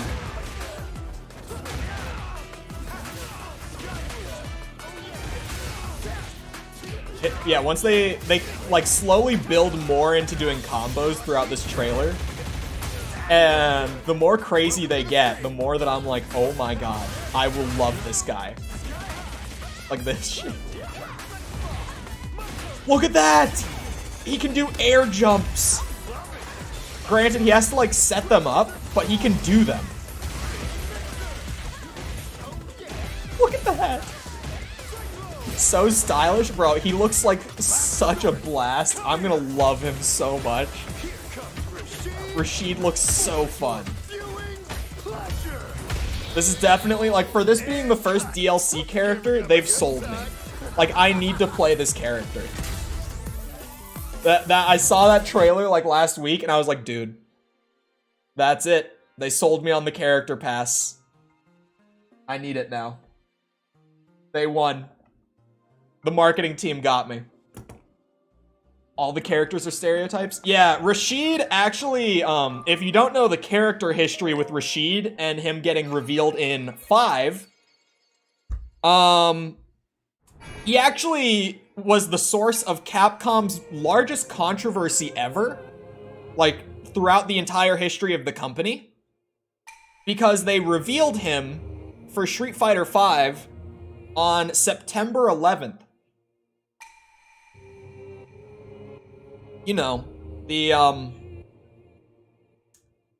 Middle Eastern fighter. They put the reveal trailer up on September 11th. Granted, Capcom is in Japan. Japan is like, what, 98% ethnically Japanese, like born and live their entire life in the country. And I feel like generally, like if you're not from America, it would be fair to not think of it as being all that significant. Like September 11th, just the date itself. But that is one of the largest oversights that you could probably ever have, like, as a marketing team. That was really bad. That was something, man. That, oh, I can't imagine. That September 11th, yeah, just... This time they decided to reveal him in July. So that's good. We're making progress. We're learning. Oh. Hold on. Hold on. Check this shit out. We double the stakes. We stick them into the... Ooh. Hello. We stick them into the ground. And then we stick a little roof on top. But yeah, I saw that trailer and I was like, he looks, like, playstyle-wise, fairly similar to Cammy. Very kick-heavy, very flowy, a lot of mix-ups, a lot of aerial stuff for getting in on your opponent. So I was like, he at least looks like he's gonna play kind of similar to the character I already main. So I think I want to play him. He's also just stylish as shit. He's so flashy, which definitely earns points for me. This wasn't even on my plan for getting through this area. Oh, there we go. Yeah, I'm thinking I'm gonna play Barbarian on Diablo for Season 1 when that starts up on Thursday. And then he comes out, Rashid, I mean by he comes out on the 24th, so is that Monday? Is the 24th Monday, chat? Because today is Tuesday and it's the 18th, so it must be Monday that he comes out. So we'll be playing Street Fighter, and I'll be playing Rashid on Monday. And of course, it's me, so I'm gonna spend like 20 minutes in training just seeing what he can do. And then immediately I'm gonna hop into ranked because I don't care about my rank on Street Fighter. I like ranked because people on ranked are actually trying to like play the game well. So I feel like if I play on ranked, I actually get like competition that will push me into like learning the character that I'm playing more deeply. Like, I generally, like, I could play unranked matches all day and just, like, win 80% of them, and that's fine. Like, it's fun for stream to not be losing and all that, but I enjoy the learning process with fighting games, so I much prefer playing unranked. And I feel like that's also more fun for stream, because having me, like, gain or lose rank as I win or lose matches adds some stakes to it. Imagine they did the 9/11 again. Bro, they wouldn't. Like, that was their biggest controversy ever, was revealing him on September 11th. That was a bad play. That was not a good play on the marketing team's part. It's such a wild oversight, right? Like, how does no one realize, out of, like, the dev team, the marketing team, like, no one at Capcom ever thought to themselves, wait a second, that might be a bad idea. And it's funny because, like, you could literally do a reveal trailer for any other character on that date, and it would not be a problem. Like, it was specifically that they revealed, like, their Middle Eastern themed character on September 11th.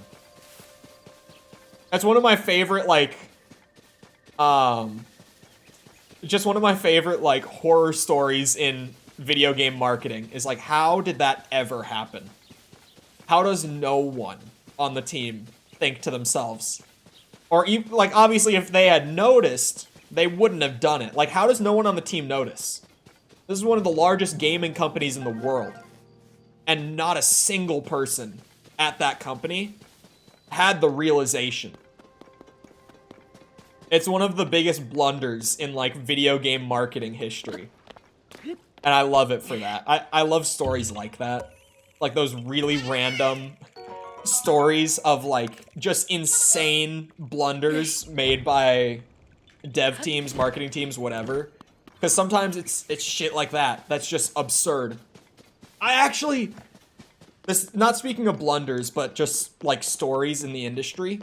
If anyone has ever seen the channel NoClip, or I guess if anyone hasn't seen them, they're not massive, but it's a channel that their whole thing is that they do these really high-quality documentaries on, like, the development process of various games. I think I first found them back when they did their Half-Life one, where they did this whole documentary on, like, the development and release process of the original Half-Life.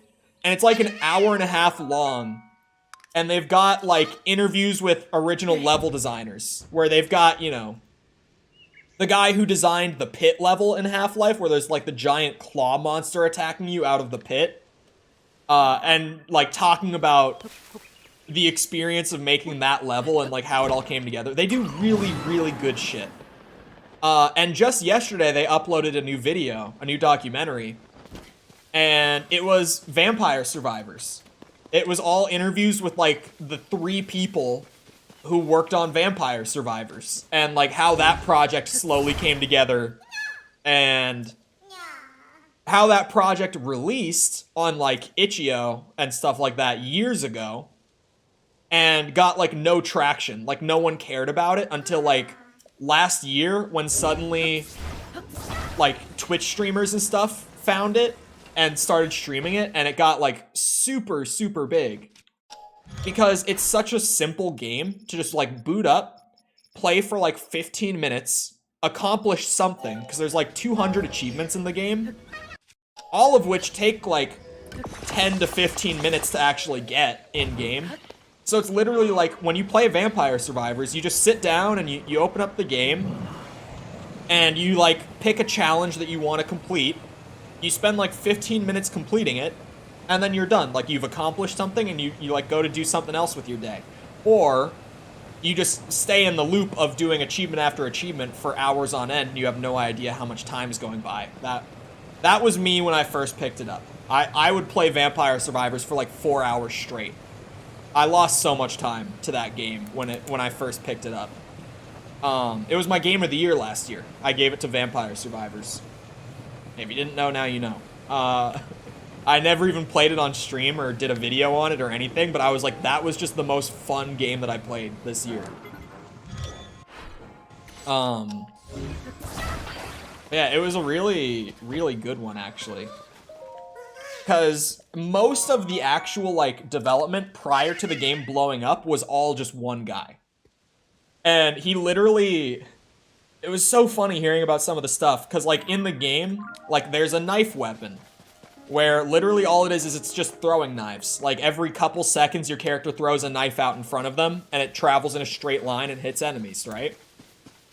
And hearing the creator describe it, he's like, yeah, this was, like, my low-effort side project, because he worked full-time at a game dev studio at the time, but he was working on, like, mobile games. So he was getting, like, no creative outlet at his actual job. So Vampire Survivors was, like, his little stupid side project. And he was like, I literally just went and found like 2D sprite like asset packs that people were selling. And I would just look at like the objects in the pack. And so he used the knife as an example. He's like, so I bought this one, and like one of the items that came with it was just this little like sprite of a knife. And I would just look at the item and be like, how can I make that into like a weapon for the game? And I would find a way to work in that asset to get the most out of the money I spent on the pack. And like, that's just how that's how like most of the early items just came together for that game. He literally would just like buy packs of sprites and be like, all right, how can I get use out of every single sprite in this pack? Like, there's a potion bottle that he turned into a weapon, where the potion bottle weapon, if you haven't played the game, just like on a timer, it will rain down these potions like from the sky that land all over the screen and create like little AoE damage pools. And he was like, I literally just got this potion asset and I made them fall from the sky, and like they were like splash potions pretty much. And I'm like, that is the most insane approach to making a game that I think I have ever heard.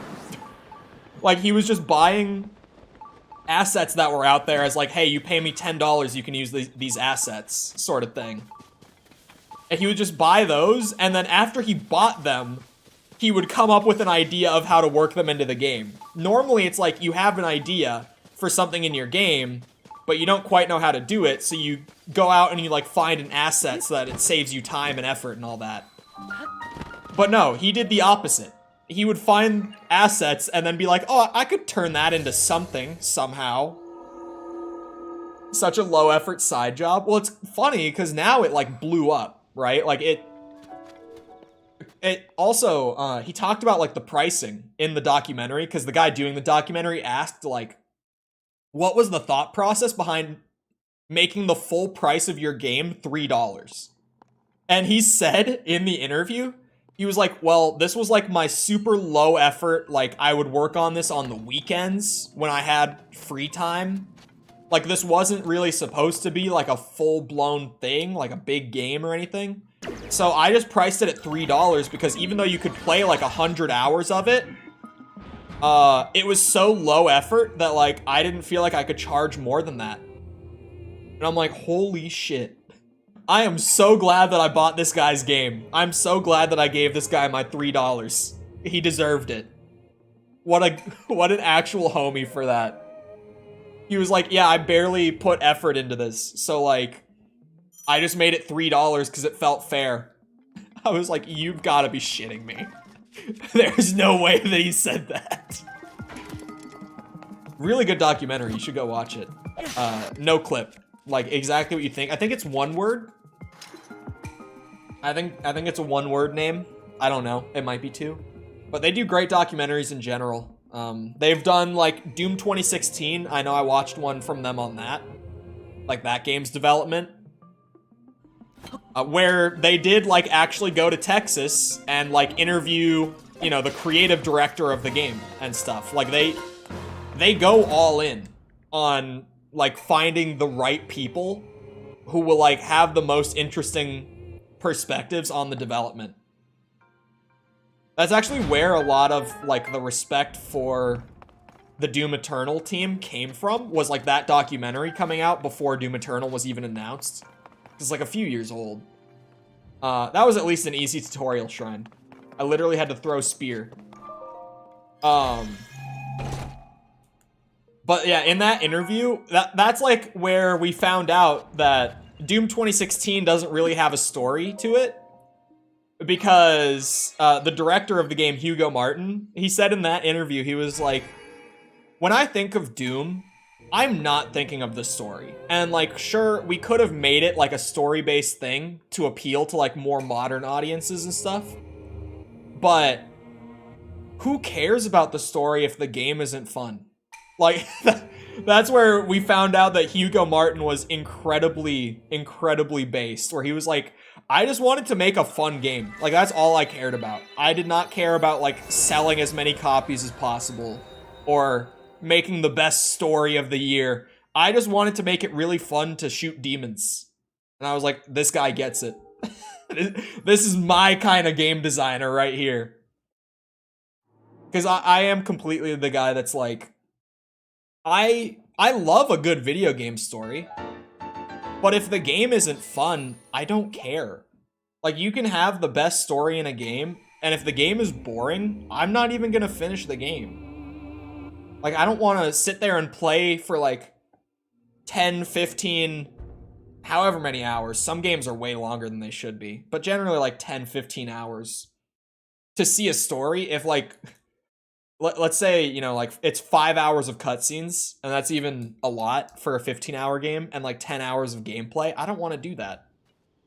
That's like 10 hours of me being bored to get like 5 hours of good story. I don't want to do that. I want to play a fun game. If I want just a good story, I'll like watch a movie or something.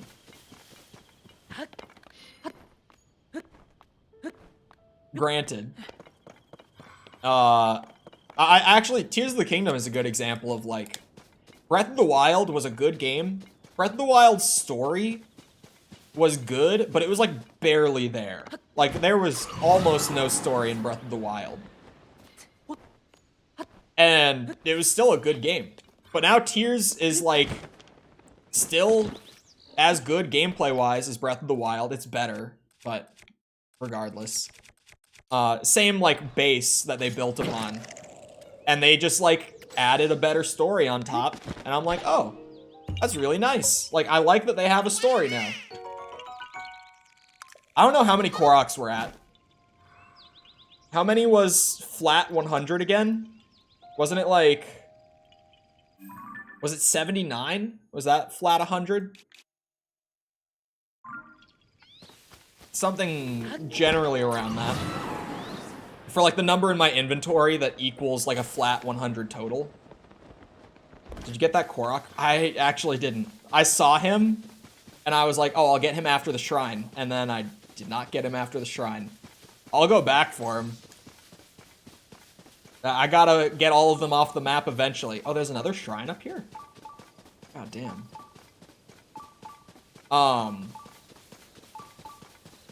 Trying to think of other no-clip documentaries. Like, I know that I've watched so many, and there's so many good ones, but I'm kind of like struggling to remember.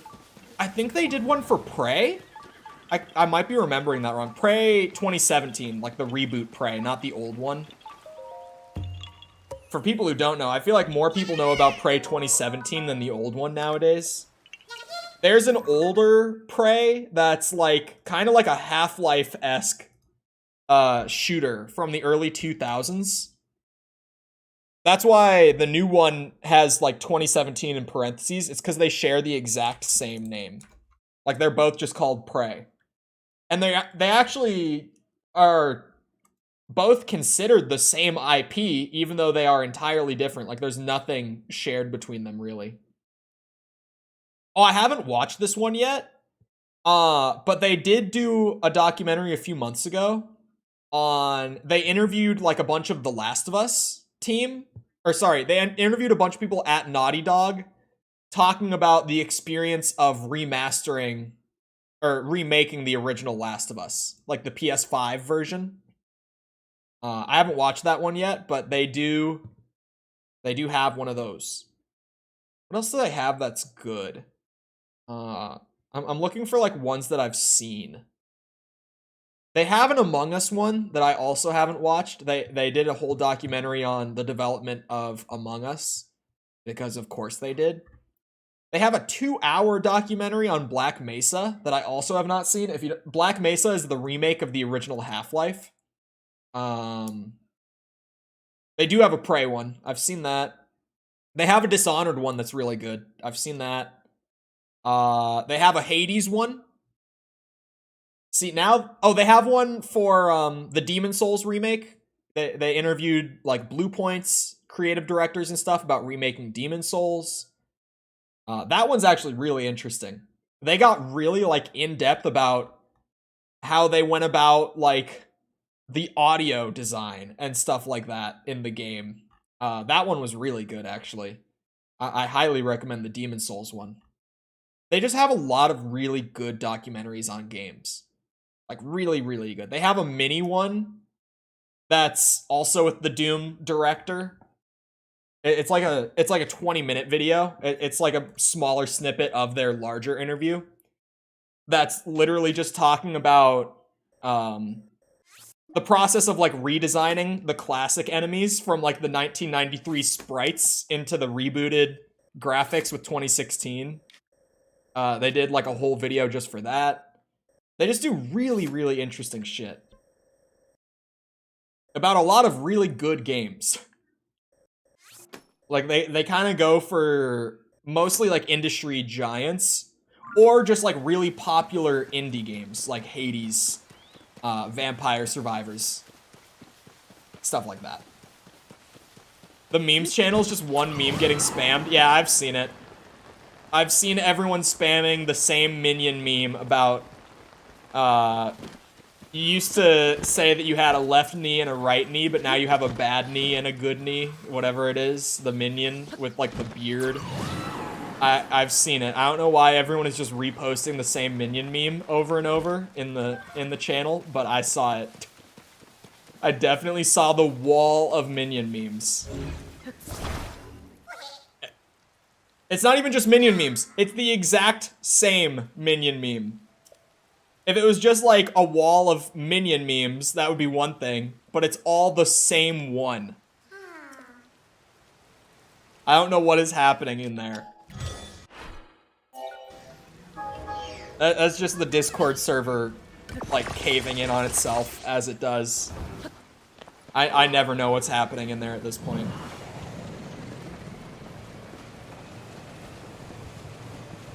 I made the mistake of saying I had deja vu when someone posted it a second time. Oh god.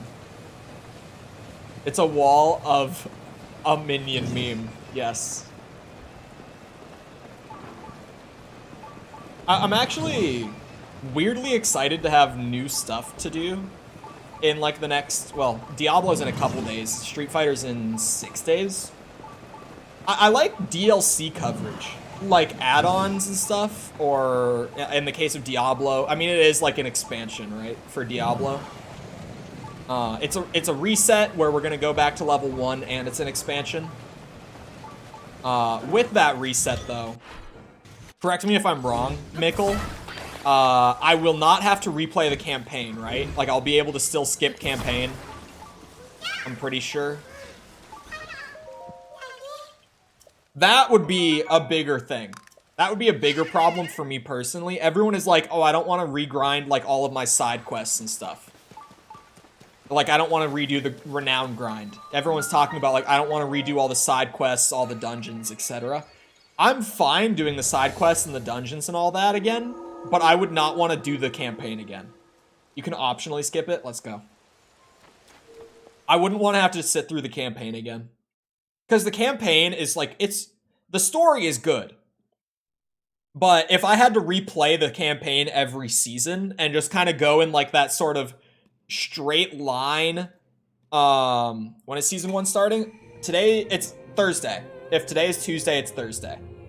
That's when season 1 starts. So, I think I'm playing Barbarian. I'm not 100% set. I think I'm going to play Barbarian though.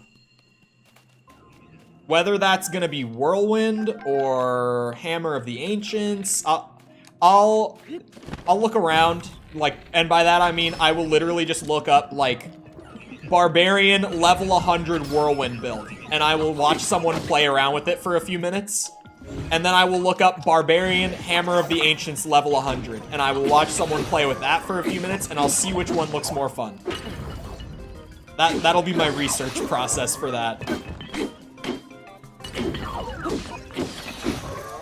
But yeah, Diablo season on the 20th. Rashid coming to Street Fighter on the 24th. I would genuinely rather redo campaigns than alters. You don't have to redo alters. The alters are going to carry over. The alters and the named locations and stuff, those parts of the renown grind you don't have to redo. They're gonna carry straight over. That was the easiest, like, trial shrine in the entire game. What was that one?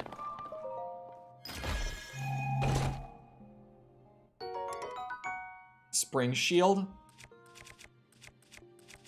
It's a durability up Zonite shield.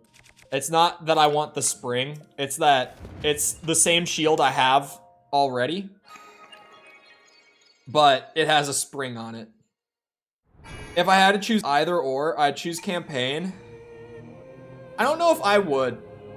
Because it's like, would I rather spend 4 hours, if even that long, but like about 4 hours riding around the map, hitting all the altars again?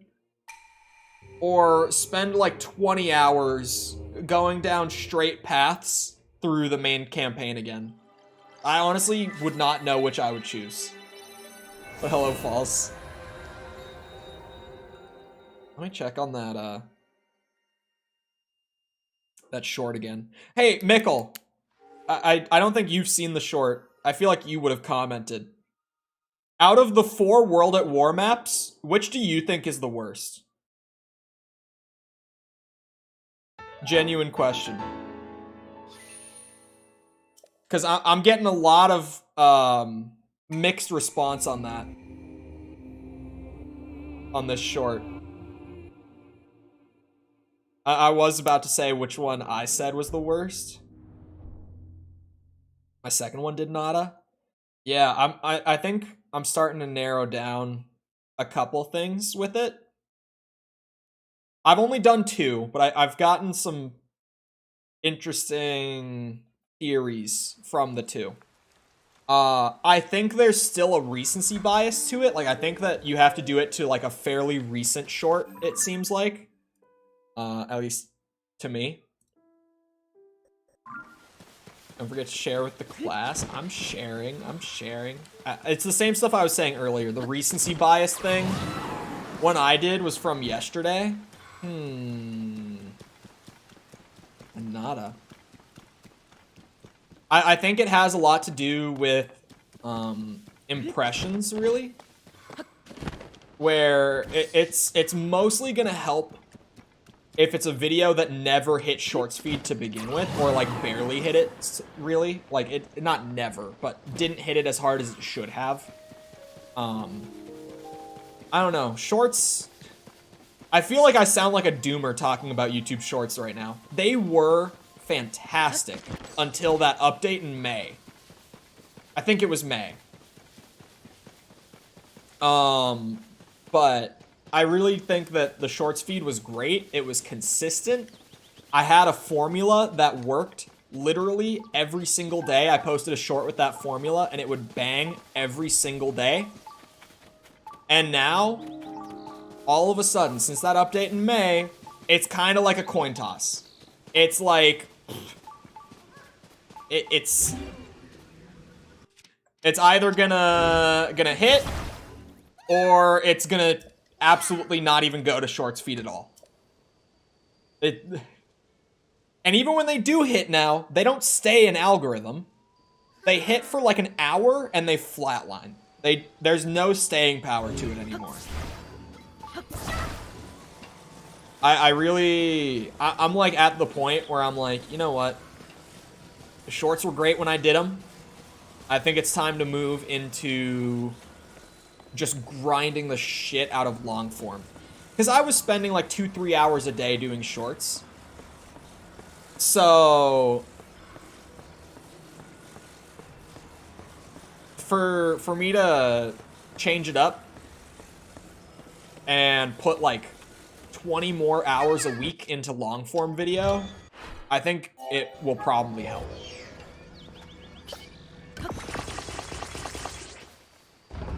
At least yours is consistent-ish. Mine is one day 20 views, on the next is 6K plus. Mine is, well, if you look right now, it's gonna look more consistent, because even the one that missed for me, like, this week, I did the republish thing, and now it's like, it literally has 9 times the views that it did yesterday after doing it.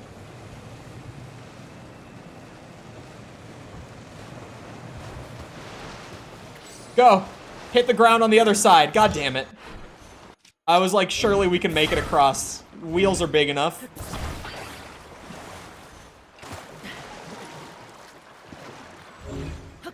Yeah, shorts feed has me on my doomer thing a little bit, but at the same time, I'm like, you know what? I capitalized when it was good. I can just step away from shorts. I'm fine with that.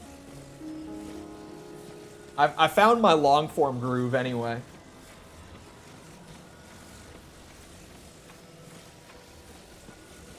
But yeah, I don't know if it's a bug or not. Like, I don't know what happened to shorts feed. I'm inclined to think that it's not a bug, whatever they did. Just because, it's been that way for like 2 months. It's not a super recent thing. Which, just on its own, kind of makes me like, it must be intentional, whatever happened. Imagine if you did it prior when you were told to. Bro, when you were told to is crazy. Oh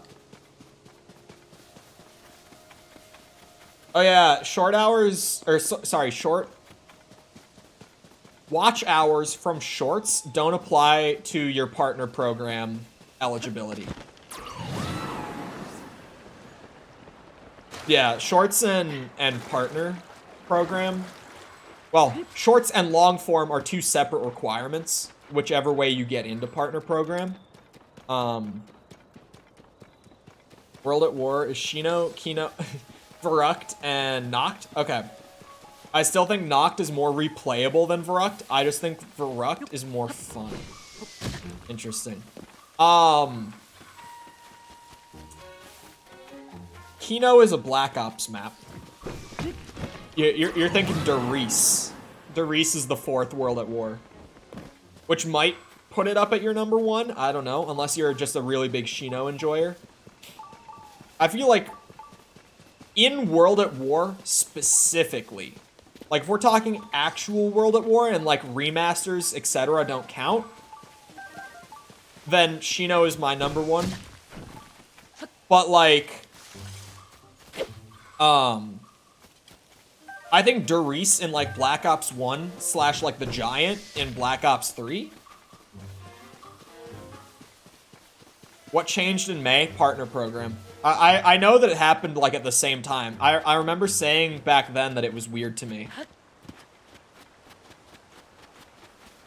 But yeah, a couple things changed in May. It's like how back in February, ad revenue, this didn't get talked about a lot, but back in February, ad revenue on long form kind of died for like a couple weeks when shorts monetization first hit, and it was really scary for most people. But then they fixed it. Like they worked it out real quick.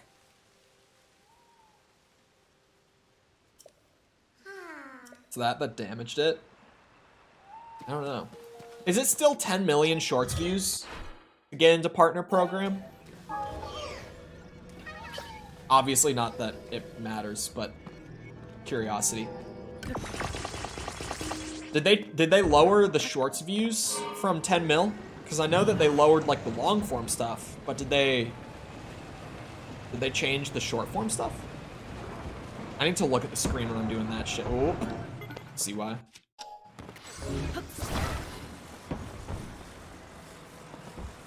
Derice takes number 2 then. Yeah, Derice in World at War is super buggy and janky, and I wouldn't say it's number 1 in World at War, but if I'm talking like the Black Ops 1 or 3 versions, then Derice definitely my favorite. Watch time you see on the analytics page is wrong because it counts everything. That too. No? Okay, so it's still 10 mil for shorts. Still 10 million views in 90 days. I don't feel like that's that bad. If you're a dedicated shorts channel, like everyone was complaining about it, right? Everyone. But then, like back when I first started doing shorts, like it was a brand new thing to my channel. I had never really done them before. I got 1 million views in a month just on shorts. If I kept that ball rolling and they didn't change algorithm and stuff, like I would only have to triple those views and then keep that consistent for 90 days. That's it. then we're in the money. I feel like everyone complained a lot about shorts requirement, and I thought they were bad too, until I did shorts. And then I was like, oh wait, maybe they're not that bad.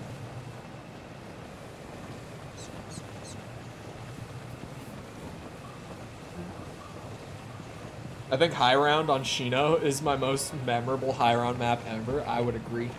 Now, Mikkel, let's measure your zombies take based level. What's the best version of Shino? You know that there's a right answer to this. You know exactly what I mean. And I know that you aren't gonna want to say it. I know it might be a little uncomfy, but it's okay. It's a safe space here. How based are you with your Shino take? Because it's already kind of based, but how based is the question. Oh, I thought that was a blue pea for a second. World at War Shino is the best. I don't care. Not that based. Sag.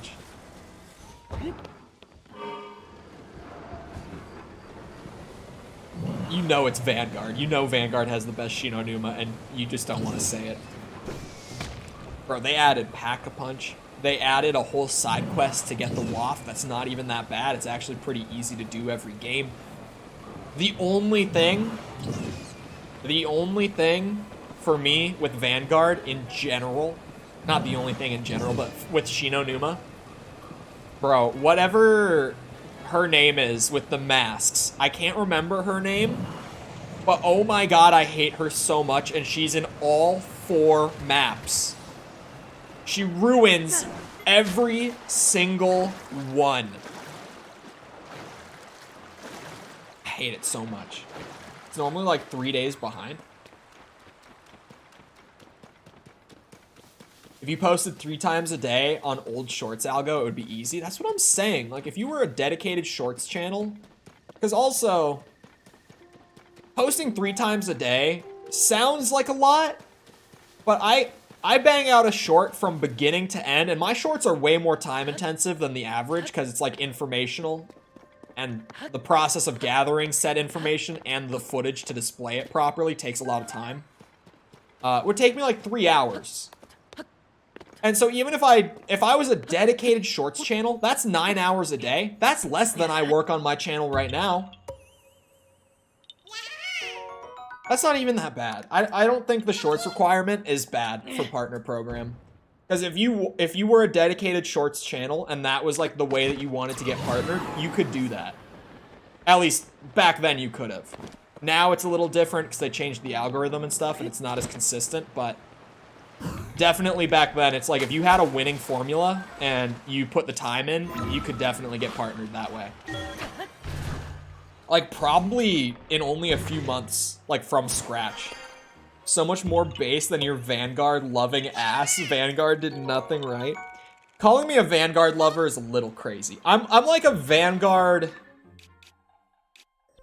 apologist would be an exaggeration. I was gonna say apologist, but that's not even true. Because that game does so much wrong. Vanguard does so much wrong. There are so many things in Vanguard I don't like. I still, like, if I were to rank every Zombies title, Vanguard would still be the lowest on the list. But I think that there are redeeming factors to it. I think that Vanguard has the most replayable and fun version of Shino Numa. I think that Vanguard's weapons are fun to use. Sympathizer. Yeah, Sympathizer is maybe closer to what we're looking for. Like, it's still my least favorite. It's still like, I don't want to go play Vanguard Zombies right now at all. There's not a single part of me that does. Actually, okay, Shino doesn't sound like such a bad time, but any other map. I will never defend the Archon. The fact that the 4th map was literally the 2nd map with a green filter thrown onto it and turned into round-based instead of objective-based, that was batshit crazy. I still can't believe that they did that. But, I think Vanguard has qualities. I think what's it called? The Altar of Covenants, super fun. I genuinely hope that Altar of Covenants makes a return. Because having like roguelike modifiers in zombies was actually really, really cool. And it added more, weird to say it, it added like build diversity. Right? Like, you'd have your shotgun that you just pack a punch normally in like any other zombies game. But in Vanguard, it had a whole other thing where it was like, well, if you're running a shotgun, then you also want to try to get the thing from Altar of Covenants that every time you kill a zombie with a headshot, it puts 2 bullets back in your mag. Because you'll be able to one-tap a zombie to the head if you aim well, and it will top off your mag every time you get a kill. You'll never have to reload. Like, it added actual build diversity to every match. And I thought that was actually really positive. That was like the one thing that Vanguard, like, that was brand new to Vanguard. That was never a thing before. And it was actually really good. Was just brain dead broken and is. I mean, yeah. But like, you know, Cold War, the entire game was brain dead broken, and it was fun. If you didn't run shotties, you were dumb. Just because there's a meta doesn't mean there isn't diversity.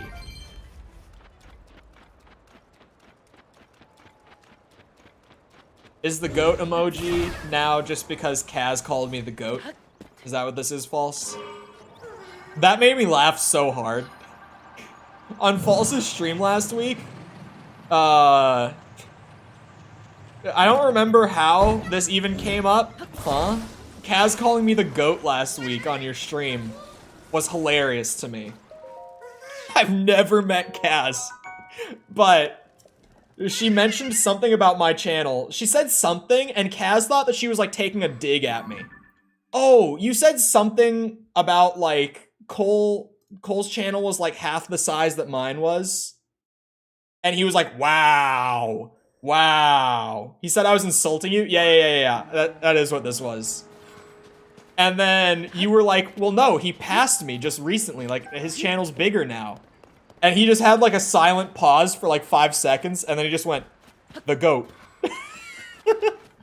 And it made me laugh so hard. Because it just caught me so off guard. It was like silence, and then he just went, the goat. And then I had to put goat emojis in chat, because of course I did. I said you only had 1K and 3K. Oh yeah, we were talking about partner program. Man betrays me. It was very funny. I laughed. I got a good laugh out of me.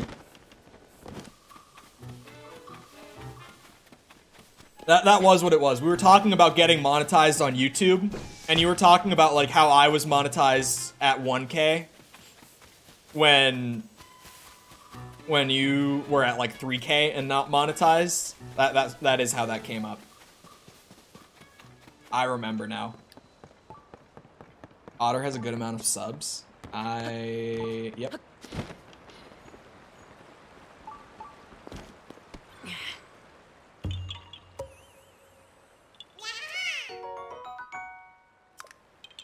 As far as I can tell with Otter, and I don't know this, but if I had to make a guess based on the best website of all time, Social Blade. I don't care what you say about Social Blade. It's great. You just got to figure out what to look for on it, what to do with it. If I had to guess based off of Social Blade, I think watch time was the factor on that one. Twitch tracker has more info. It does. It's entirely because YouTube doesn't track as many things in its API as Twitch does. Like, you know, like watch time. This is something simple, but it's a good example. Like the exclamation point watch time on Twitch. Everyone has it. Or you can go into a streamer's chat, you can say exclamation point watch time, and it will pull up like the total amount of like hours and minutes you've watched of their channel in like lifetime.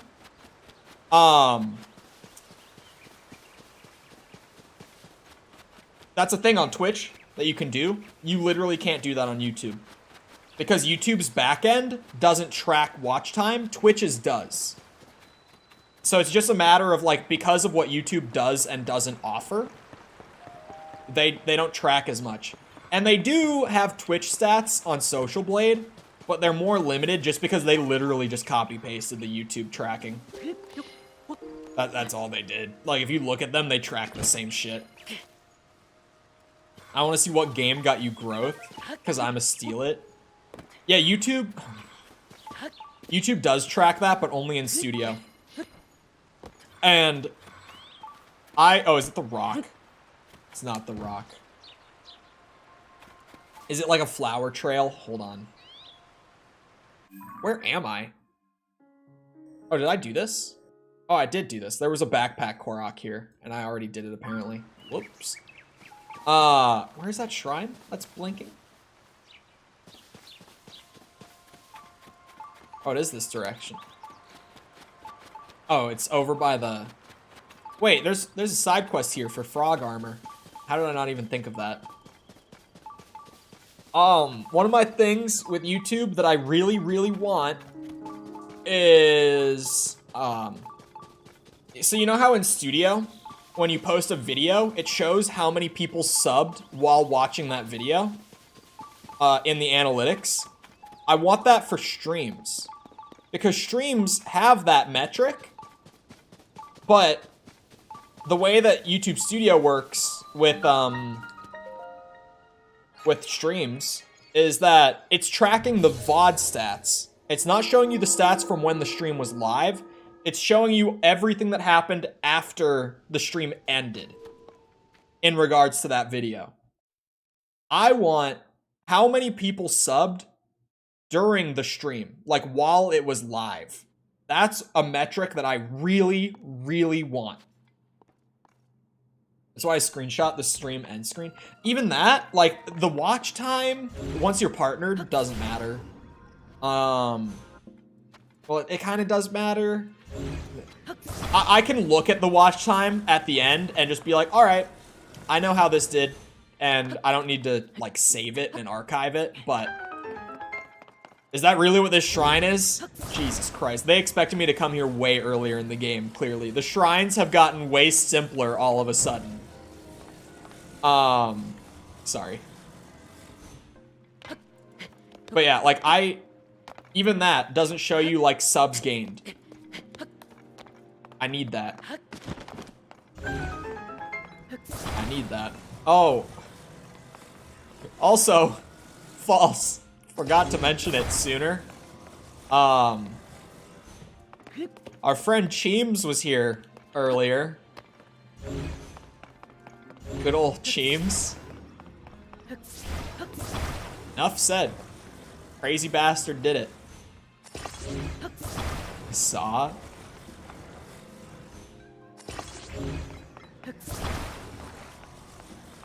Doesn't it show on the main dashboard before you end? Nope. Nowhere does it track, like, subs while live. It's a problem. Because that's a pretty important thing to not track.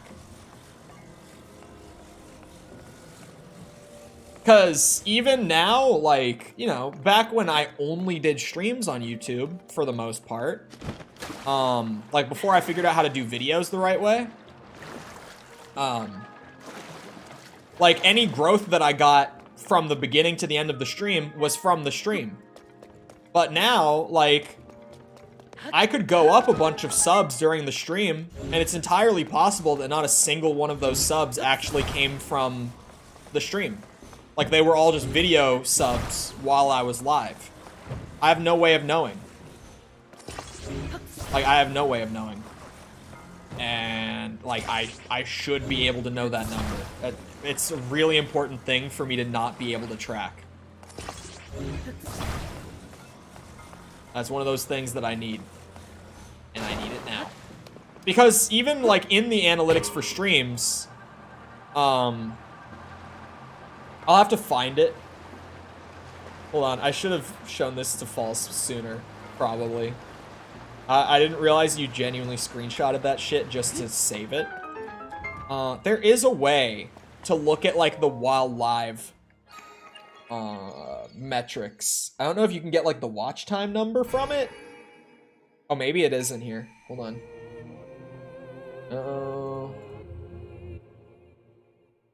Because they added this a bit ago. This was not here when I started on YouTube. Where is...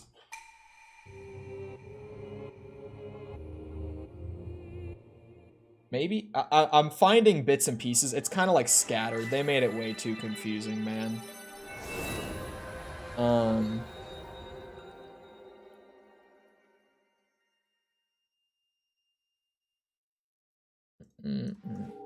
Yeah, I don't think they have total watch time. But you can see like a chart of like concurrent viewership after the fact, which was never a thing when I first came to YouTube. That was just not a thing. And I hated that that wasn't a thing. That average viewers wasn't a metric I could track. Thankfully it's there now. Chat messages, so kind of just like the best sort of engagement that you could measure on a stream, I guess. That's there, like with a live graph. That gets saved in your metrics. But like subs, they don't track it.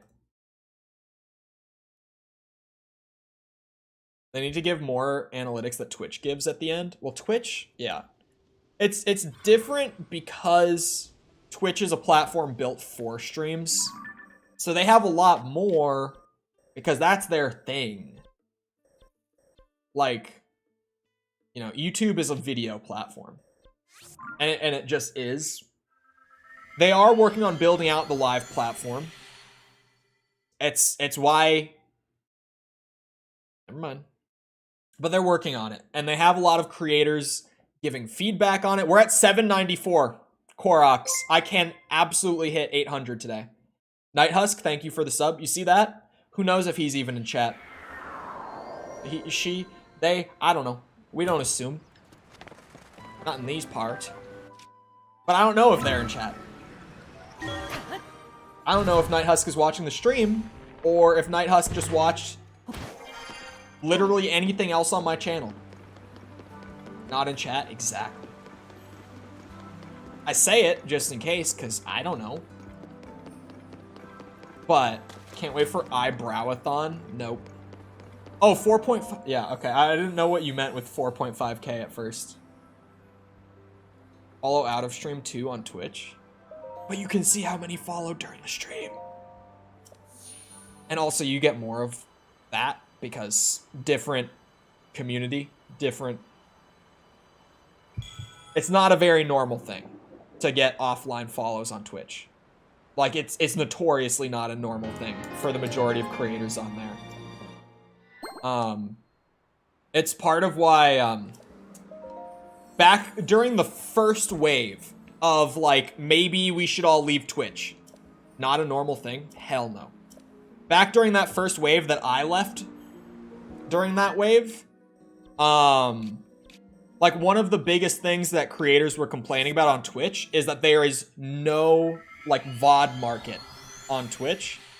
And there's no way to actually grow a stream other than just literally sitting there being live. Like, they were like, if you aren't actually in the chair working in that moment, you are not going to grow. Like, that was one of people's big things about potentially leaving for other platforms back then. The VTuber community is totally different in that sense. The entirety of how VTuber Twitter and, like, just really the entire culture around it works is so different. Like, whenever I see stuff from it, I'm like, dude, this is just not my experience at all. TikTok and Insta? That, maybe. That's different. At the time, short-form content wasn't very big for streamers when I left. It was in its infancy. It was in its very, very infancy. Like, short-form content being a big thing for streamers was just starting to become a thing. It's not this. Has been about how poor discoverability is on Twitch, especially offline. It's not even how poor it is, it doesn't exist. It just doesn't. If you fall into a ditch, you're not getting out. Oh, on Twitch? Yeah, absolutely. Like, if your Twitch channel dies, like, your Twitch channel is dead.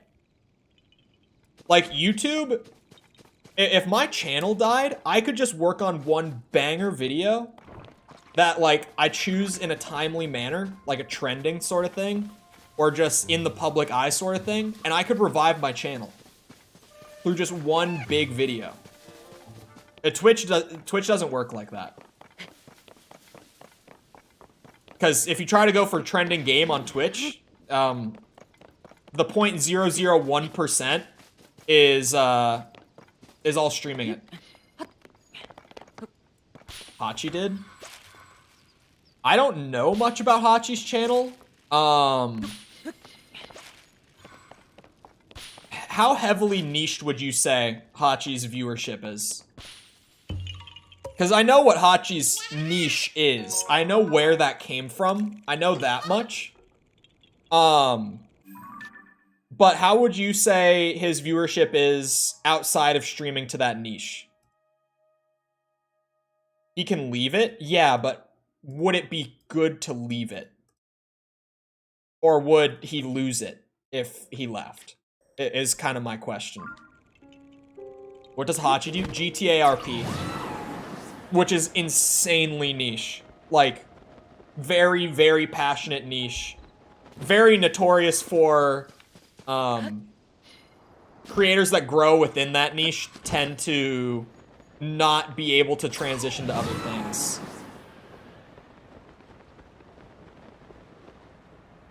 Still over 50 when on another game? That's pretty good. Considering it's GTA RP, that's good.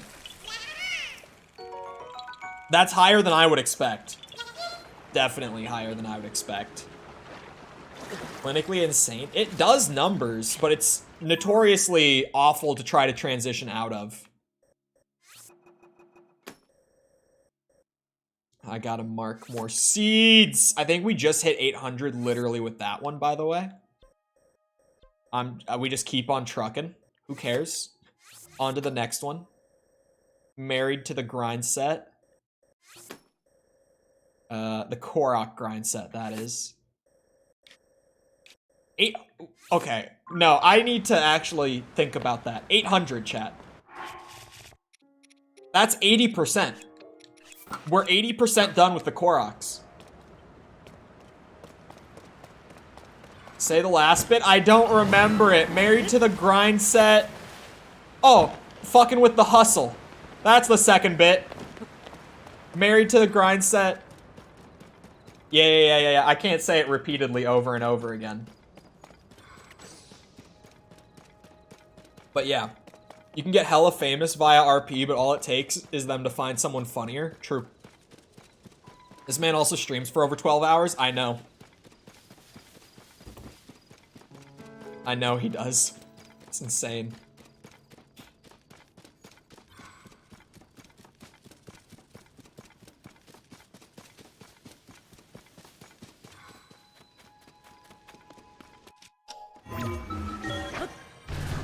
Yeah, 5 times. It's not today. It's been maybe 3 times today. It's been more than normal today, but it's not from me slipping. It's from, like, I've knowingly said it every time. I can get pretty loosey-goosey with it. Like, literally, my stream from yesterday is limited. I didn't say it once yesterday. It just flags what it wants to. It doesn't matter. At this point, I'm just like, I'll watch it. Like, I won't spam it the way that I used to. Like, I used to, you guys know how I used to use that word. But, like, I won't go back to that. But I'm not gonna, like, completely never say it. Because it's gonna limit it either way, a lot of the time. I'm still getting out of the, like, I wasn't on the bad part of the list in terms of, like, the monetization checks and stuff. But Dead Island kind of screwed me for a bit, and I'm still, like, just kind of getting out of that. Like, all the Dead Island videos are starting to turn 90 days old. So it's starting to be like, those aren't factoring into how YouTube views my channel anymore. He wants to branch out. He's been reaching out to me. He wants to do weekly games, but I've been wanting to do single player games. Then do single player games.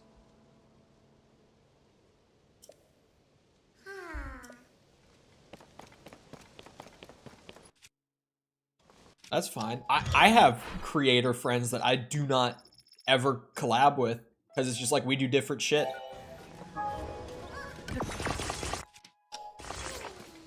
Like, I have not done a stream with Bear since...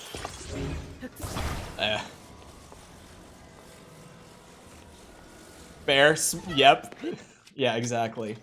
I have not done a collab with Bear since, like... I mean, when, dude? Like, 2021? Knew you were gonna bring up there. There are other people that I've genuinely never collabed with once. Like, people that people wouldn't even know that I know them.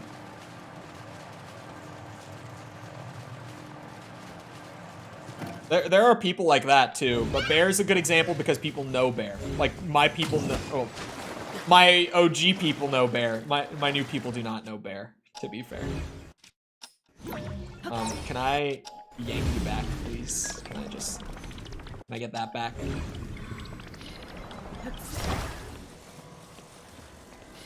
Rewind is great once you figure out how to use it. Especially like with Ultra Hand like that, where you can just snag things out of the air. Some people get upset with me. Well, yeah. No comment. Once again, no comment. I literally just had a no comment moment. Now I'm immediately like, nope, not saying it.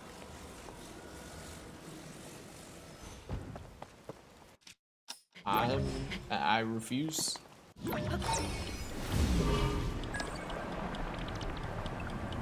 Cole is secretive with his thoughts. I'm not putting people on blast on live. I'm not doing it. I shit talk in DMs. I will not shit talk on live.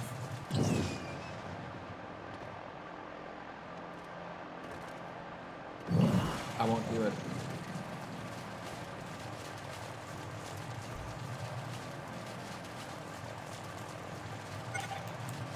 Uh-oh.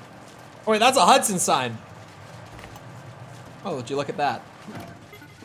Things work out.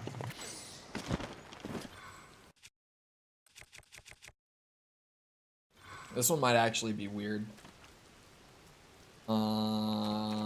You think I could hoverstone it? What if I just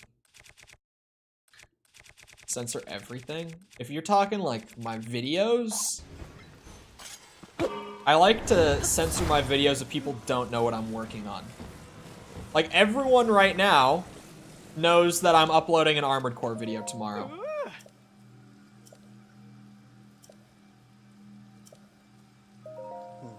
Not just videos? What do you mean? Unforgivable, my ass. He wiggled.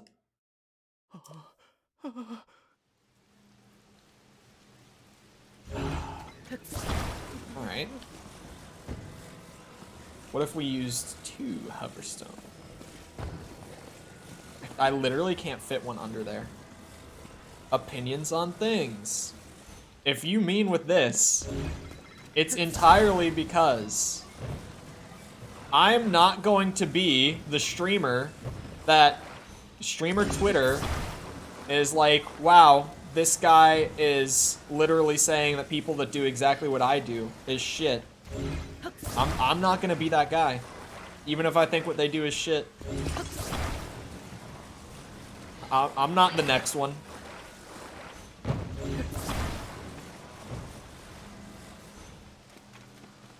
It's not gonna hold it up.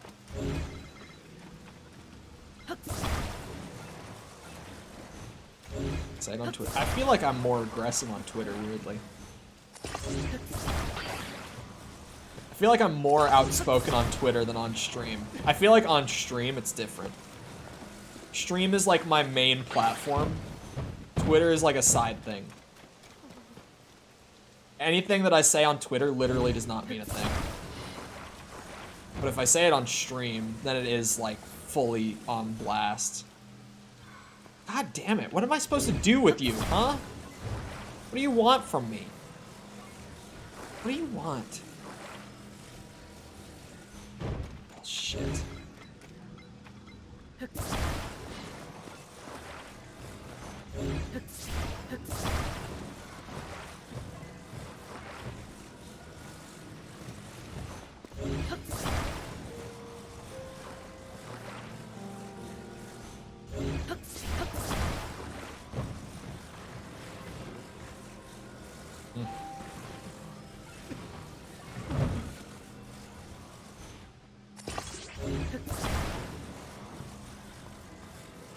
That doesn't quite work.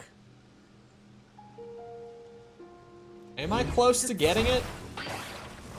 I don't feel like I'm close to getting it.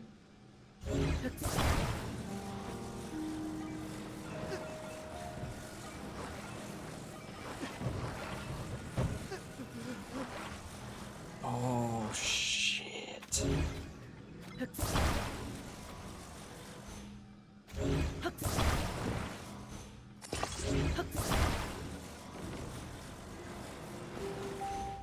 Oh, god damn it.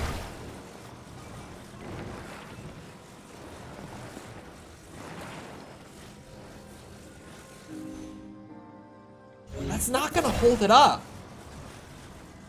This guy's such a bitch. How about we nail the... Why did it turn diagonally? Like from this, and I hit up, and it like spun around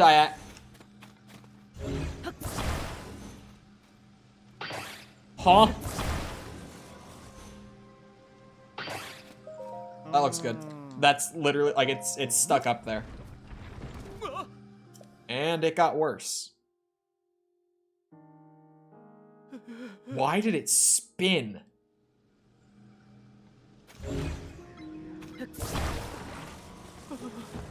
Oh. POV. Cheesing the game doesn't work anymore. Good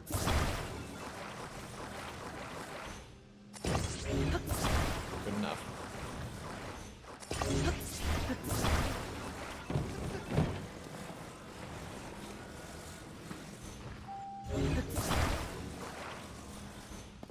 That's not good enough.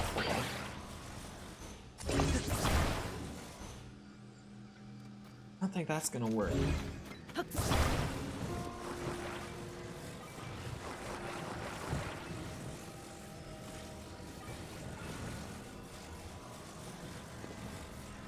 And I slip another one in there. I don't think I can. Definitely cannot. Saw that dang spider? Bro, I lived in Florida.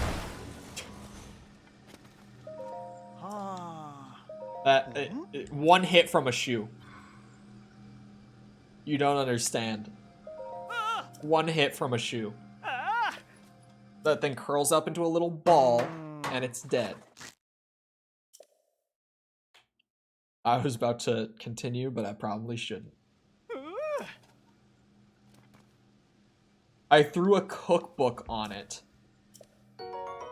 You didn't need that much. Like, it works. But you didn't need that much. Yeah, that's a little overkill.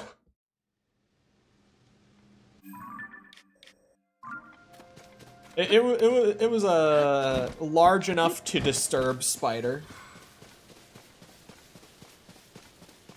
It knew, yeah, it knows that that you're scared. It can smell your fear. You need to learn the way of the shoe. Large enough to disturb? Yeah. Oh, son of a bitch. What was I gonna... A big one? How afraid of spiders are you? Picture on Google gonna mess with you? Because if not, I can tell you what I had in my apartment in Florida. tell you the kind of spider. Only in person? Check out the huntsman spider. Everyone in chat already knew.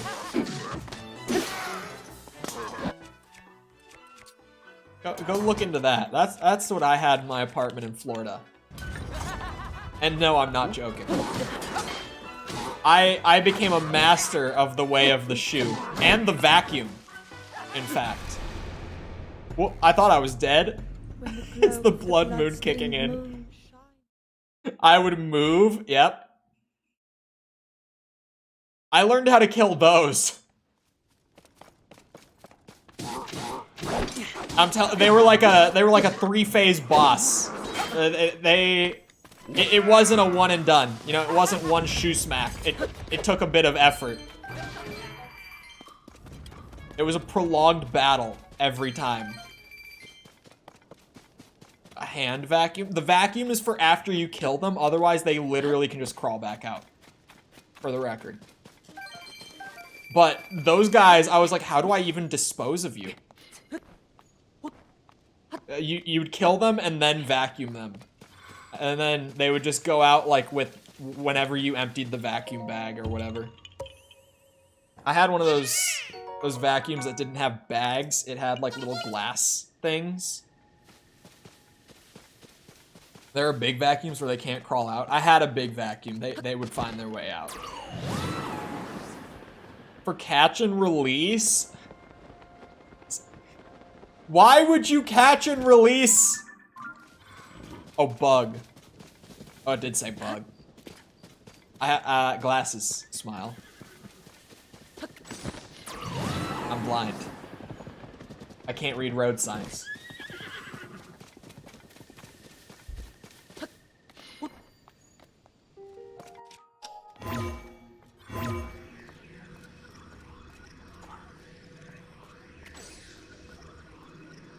Come on, I know you can do it. Or not. God damn it. Excuses. It's a good excuse.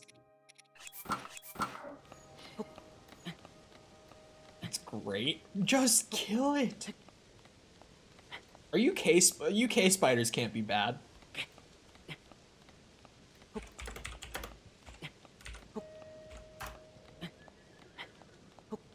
Oh, they're really not bad. That's not bad.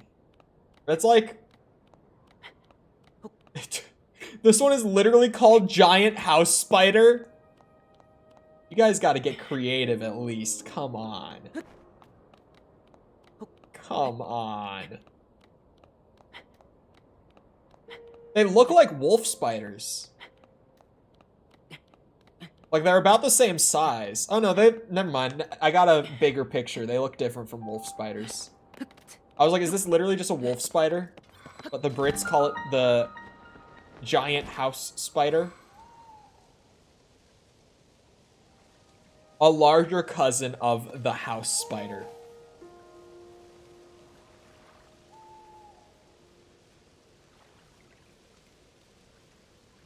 Sorry, I'm learning a lot about giant house spiders. Wait, the black jumping ones? The jumping spiders aren't big for you?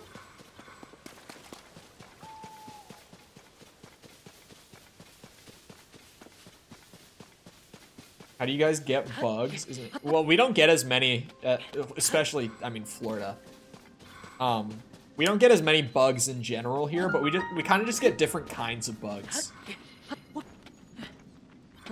That one on the counter is bigger than you think. Uh-huh. It didn't look all that big to me. I don't know what you're talking about. I think North Carolina spiders are baby shit, from what I've seen. That's what I think. All of our bugs come inside. Yeah, that's what happens here, is that the bugs are all trying to, like, get in the house. In the summer, we get a lot of bugs, because it's actually hot here in the summer.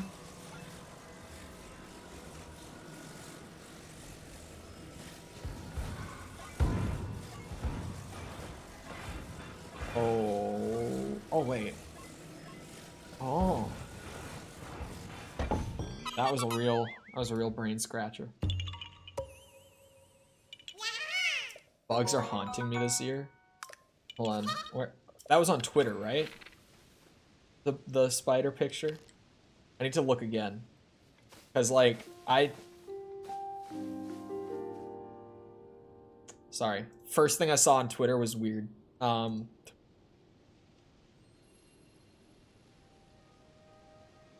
do they keep moving? Can you guys not? Hey, shadow people, help me out of here. That's not that big. I can see the oven mitt.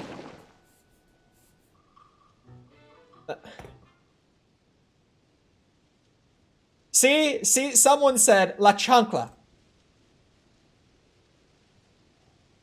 The cookbook was overkill. Cookbook was overkill. All you needed was a good chancla. Chancla es shoe for my non-Spanish speakers.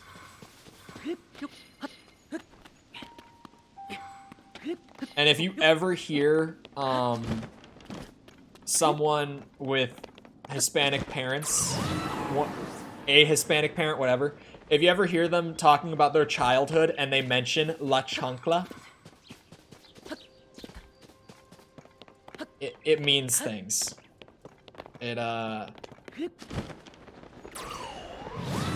Yeah, anyway.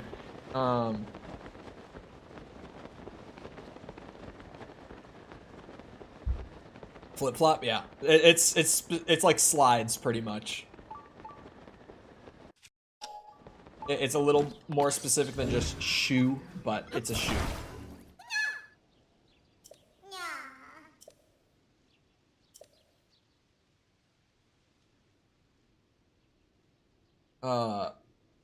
That was the kind on my wall last night. Saw it out of the corner of my eye. Did that black spot just move?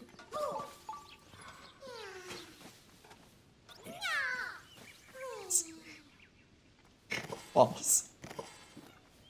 I see the held message. Keep in mind. That's what I'm laughing at. This is the one that it held back. It got approved. I was like, yeah, mods can decide on that one. I'll leave it to them. Where was this fella's friend? I was distracted. Oh, it's up there?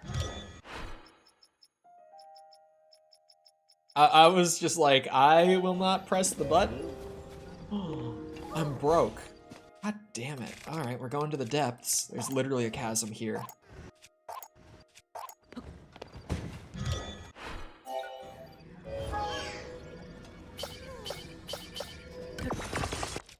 I'm actually like out of zonite, man. You're not wrong. I mean, that's what I meant when I was saying it means things. Can't prove it was me. Yeah, it was probably Mickle. You know, Mickle's been here all day. It was probably him.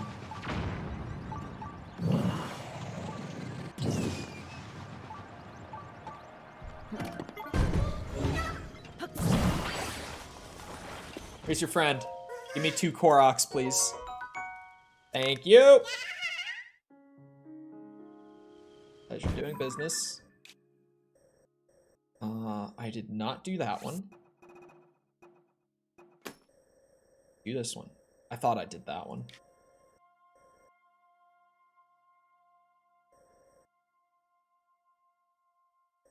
The Hudson sign that I just did was like right here, right? I think it was. I'm gonna assume that it was. Hudson signs don't actually mark on the map, so who knows?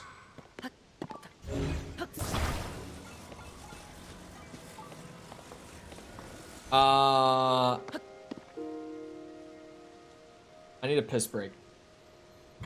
I'll do it before I get this last Korok and go into the depths and such. So I'll be back in a minute. Feel free to get up, get a drink, snack, bathroom break yourself, whatever. And I'll be back in a minute.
I'm back. I didn't turn my mic on before I clicked the button. I did things out of order. But hello. It's my bad.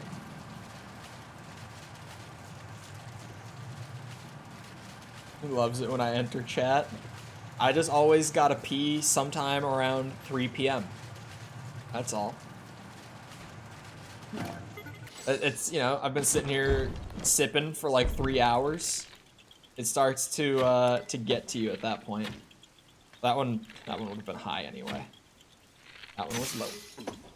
That one was beautiful. Wait, this is one of the charging ones? Hold on. I love these ones. I haven't had one in a while. I had no idea. Yeah, TubeBuddy, it's like vidIQ, just not as good as vidIQ. That's all. I said what I said.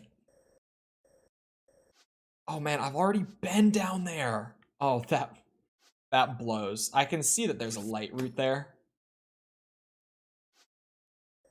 I mean, I've been down there. God, yeah. Just ignore all analytics. Bro, what? I have 806. 118 shrines. 99 light routes. This will be the 100th light route. We're close on those, too. We're getting places with all this collectathon bullshit. Getting places. Where? Here we go.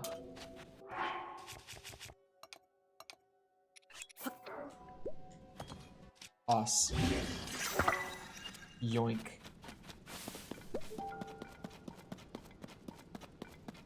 My method works. It's a music channel.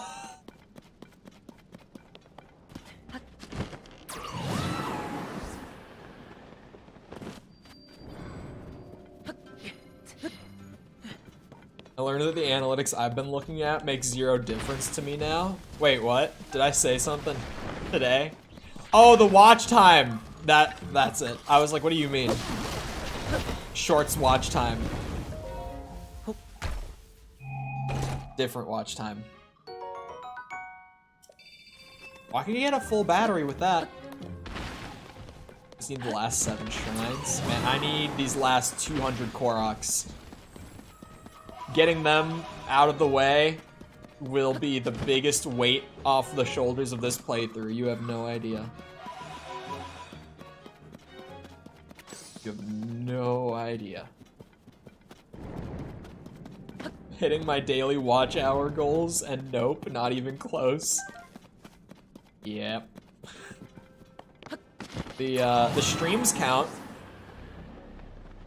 Streams are kind of the easy money for, what's it called? For watch time. Free watch time, pretty much.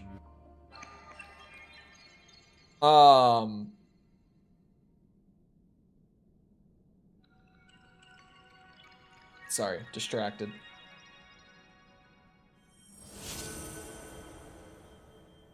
Very distracted.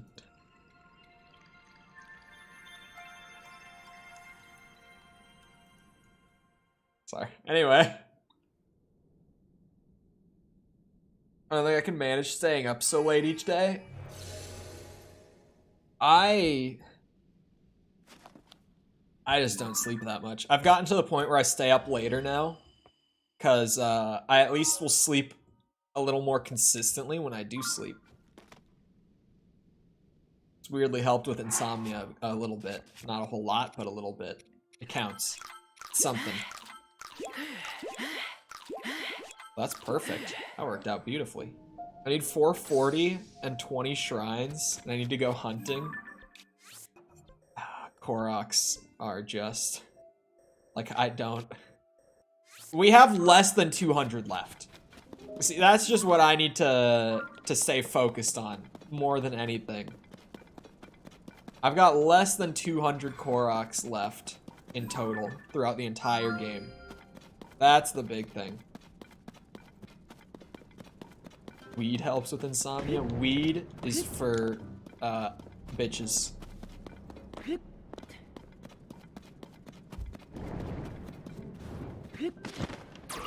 I don't need it.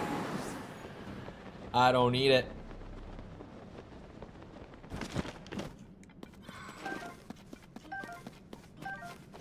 I end up so tired the day after streams because I end up not being able to sleep until like 2 a.m.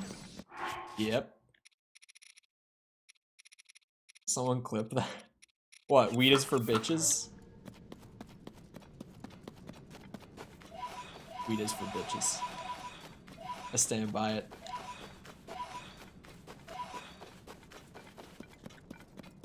Can I maybe... Possibly... Of course not.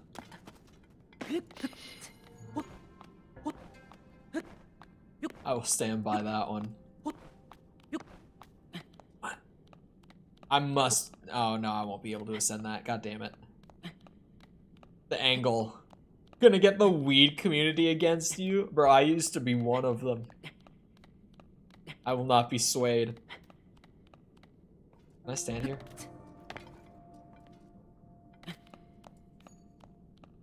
We're apparently, they're hard to rile up. I wonder why. What was I gonna say? Apparently, I didn't even know this. Apparently, recreational weed is becoming a thing here in Minnesota, like in August, I think.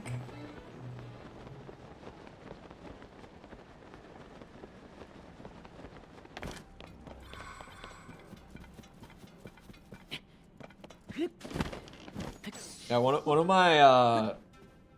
my good buddies is like heavy pothead. He loves it.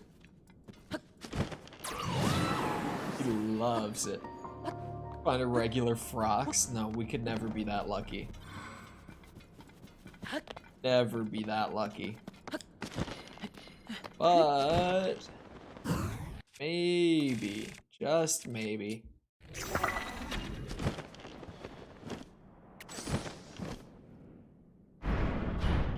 What is this one? Ooh, hello. This one actually will probably be pretty easy. I am not expecting much fight out of this fella. Oh, hold on. Before I start swinging. Bop, bop, bop, bop. Ow. Come here, you bitch. There we go.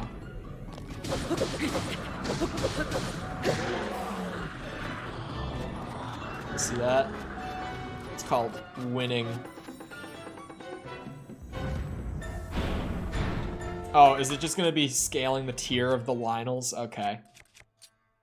Alright, I see what we're doing. Beautiful. What a shot.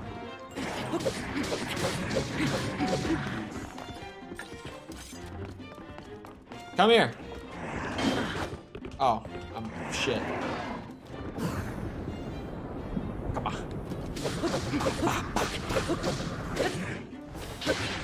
I think I get the gimmick.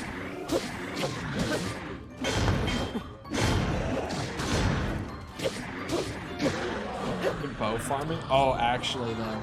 That would be the reason to put a medallion here. Every blood moon, come get like 3 Lionel bows. 4, I don't know, probably 3. Rule of 3, right? Why do you have a halberd? What's wrong with you?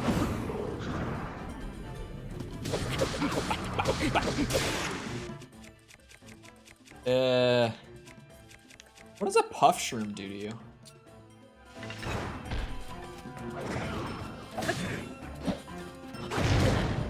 Oh, that's right. Big explosion. How could I forget? Can I not freeze him? Looks like that's a no.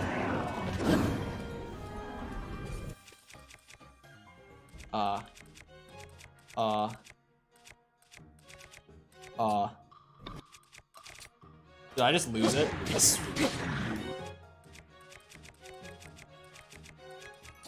I also accidentally sorted my weapons.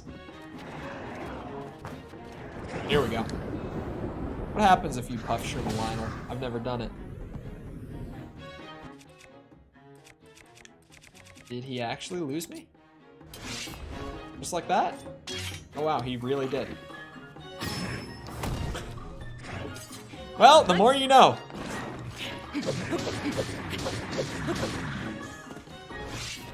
Ooh, give me that. Give me all of that. Very nice. I mean, not really, but it's there.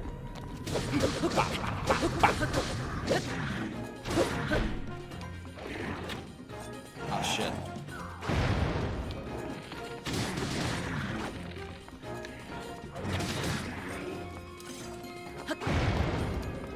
Come on.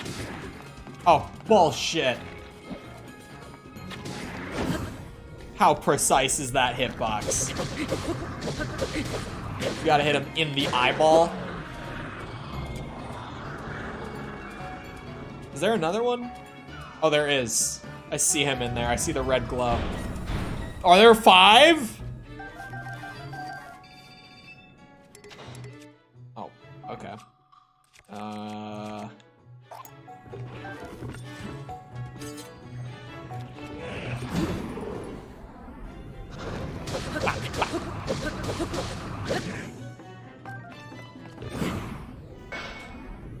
Now you seem like a bitch.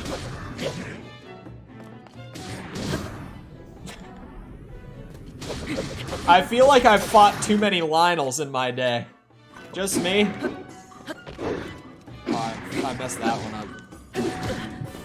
What? Oh. Maybe I was late. Yeah, I feel like I've gotten Lionels down maybe too well at this point in my Zelda career. Oh, there goes my shield right as I look away from the screen. Wait a minute, I heard that.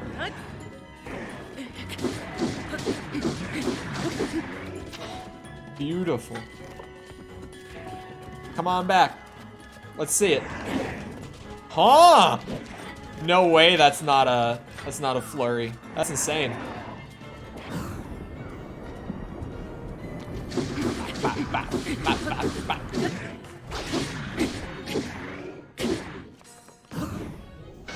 And that is like, alright.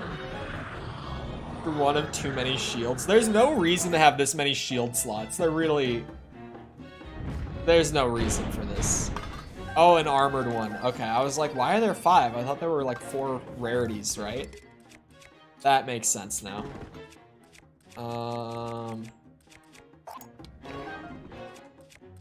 Now I've got a ton of these. Let me use the shit Forest Dweller one.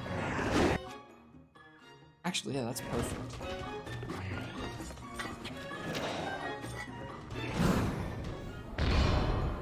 Come here, bitch! I got the improved Flurry Rush. Rock on a stick. Can you parry the spin? Oh, I wanted to try to parry that too.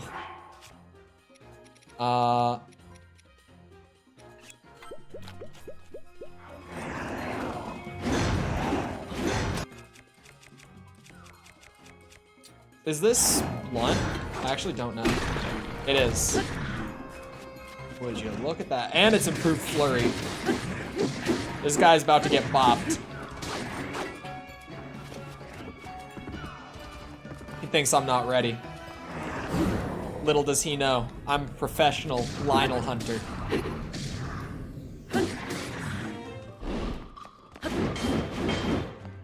Oh, I don't have a one-handed weapon. I was gonna try to parry it.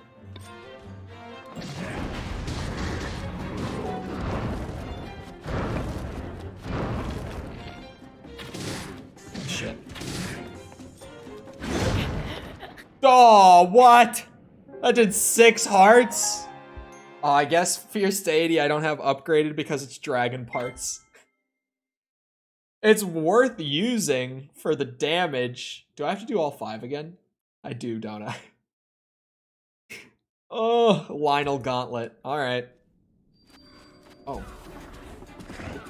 Oh, you don't!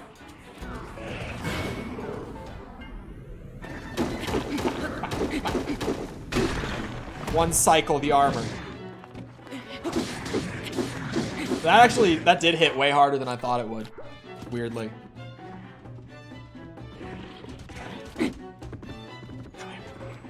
Hit me! Fight like a man. Or just run around in circles. That's cool.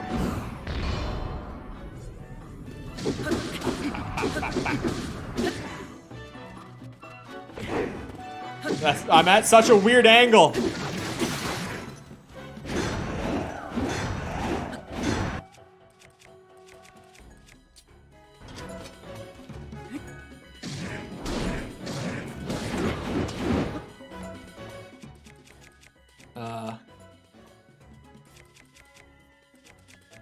Man, how do I have no good weapons? Here we go.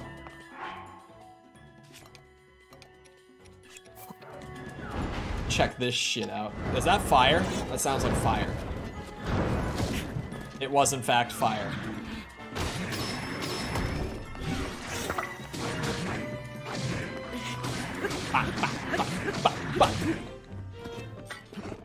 Flurry rush, or give me a flurry rather. Don't flurry rush me. They should do that. They should have enemies that can parry and flurry rush you in Zelda. That would add so much.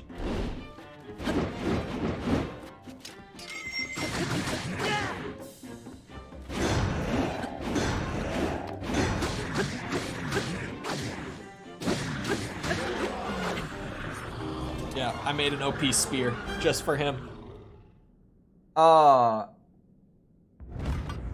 If you leave mid-fight, you have to do all of them? Damn. I feel like I should have to do all of them again if I die in the middle of it, but whatever. It's alright.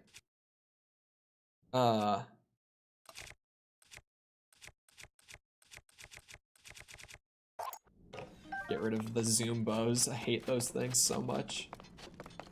Really don't like them. What is this gonna be? Oh! Yeah, I kind of forgot that that was gonna be around here somewhere. Around these parts.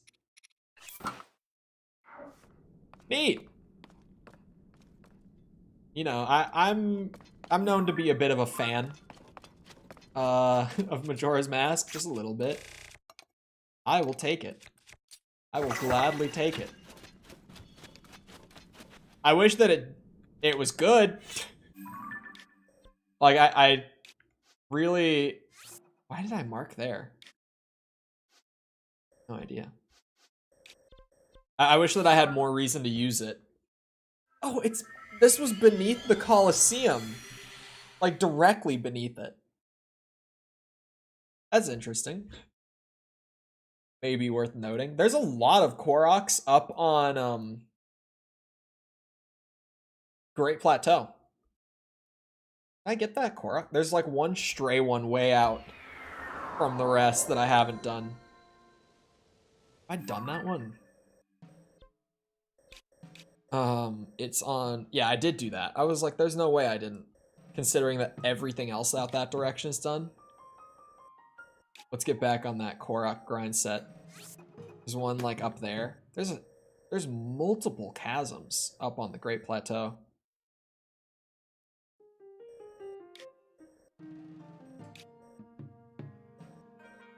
One that starts there. There's a couple in the Temple of Time, roughly like that. And there's one there. It's like they made it. If you wanted the mask that makes it seem like you're an enemy to a lot of enemies, you gotta earn it. Yeah, I wish, like, weirdly just for that, I wish that I had to redo all the Lionels if I died in the middle. Like, just in that sense, but also, like, it's supposed to be easily consumable for a younger audience, right? So it's whatever. Like, a lot of things in this game are dumbed down for that sake. So I can get past it. I can ignore it. Shrine nearby. That's what I like to hear. If I want my challenge, I'll get it in this next week. Between Diablo and Street Fighter stuff happening in this next week. I'll get my dose of challenge. And, I mean, we're still doing Dark Souls 2. That game is so much longer than I expected it to be. Good game, though. Despite what people on the internet might tell you.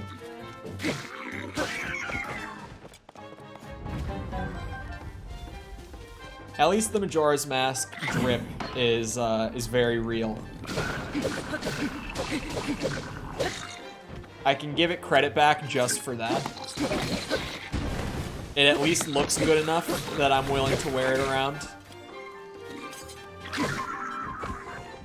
But yeah, I wish the Majora's Mask was actually like a good defense item.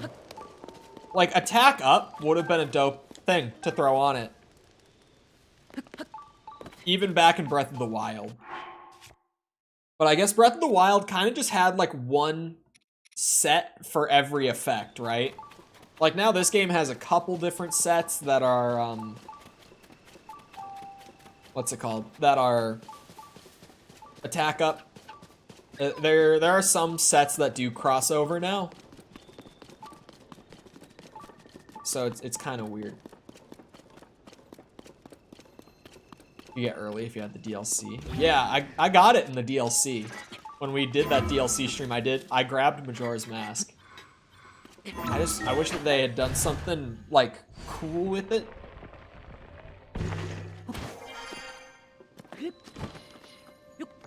There are like 3 sneak sets. Oh, that's true. Oh yeah, there are literally 3. Because there's the Ganon one, and that's actually funny. I was like, yeah, there are a bunch of sneak sets, and then I realized that there are literally 3 of them. There's Ganon, there's Yiga, and there's the Sheikah one. I couldn't remember for a second. The old one.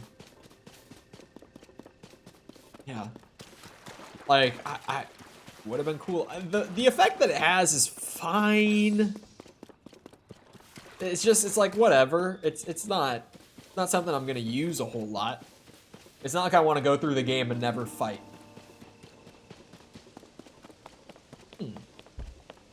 Plus, will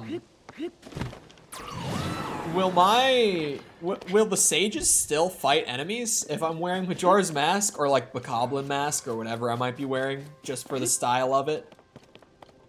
The masks that disguise you, will the sages still fight enemies?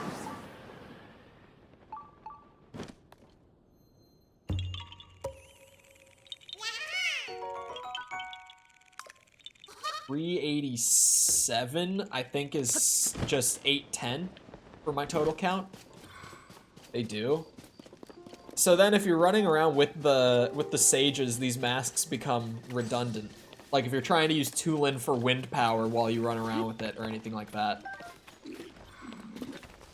Wait, he just straight up, he just saw me. Come on in. Oh, but he's not actually fighting me. I was thinking they just wouldn't even take notice of me. I never used it in Breath of the Wild, like actually ran around with it. That's not something I did, but I did have it.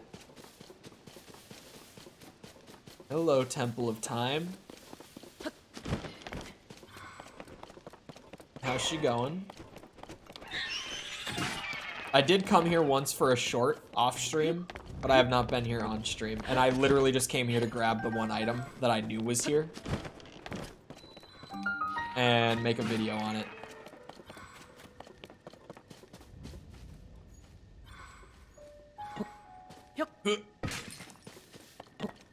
Yeah, it's Great Plateau time.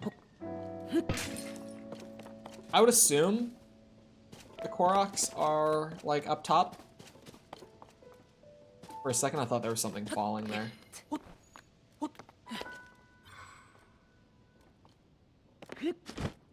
The Aracuda? If it's an enemy that knows you're not one of them, like the Aracuda, they attack.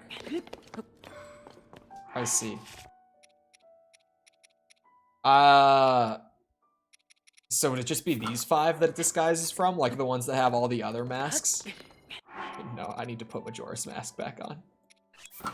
The Bokoblin mask is not as fun to wear around. Yeah, I came and grabbed this. There's gotta be one, like, at the very top. Why can I not ascend? Aha! I'll find a way, Nintendo. Get me up there. I know there's a Korok. Yep. There's number 800 something. I don't know. We're in the 800s. If I just mindlessly grind, then eventually I'll find myself at like 850 before I know it. Alright, hold on. Let me just see what this other one is. Oh, that's cheeky as shit. I wouldn't have seen that. There's one in here. Bro. What? That's a crazy Korok. In all honesty, this one is nuts. Oh my god. Thank you for the seed, my good friend. I did mark it off already. Like, when I saw it, I was like, I'll just click it now. Okay. We're schmoovin'. Well, the goddess statue there... I redeemed my heart earlier, right? When I got the 4 orbs. I think I did go redeem a heart today. Oh, I did. I remember going to Zora's Domain and doing it. I definitely did. Does the goddess statue here have anything special? Because there's no, like, fountain or anything, right? Yeah, so the enemies that don't have masks for themselves, essentially. My Java wants to update. I'm trapped under the water behind the stone gate of the Great Plateau. What? What did you just say?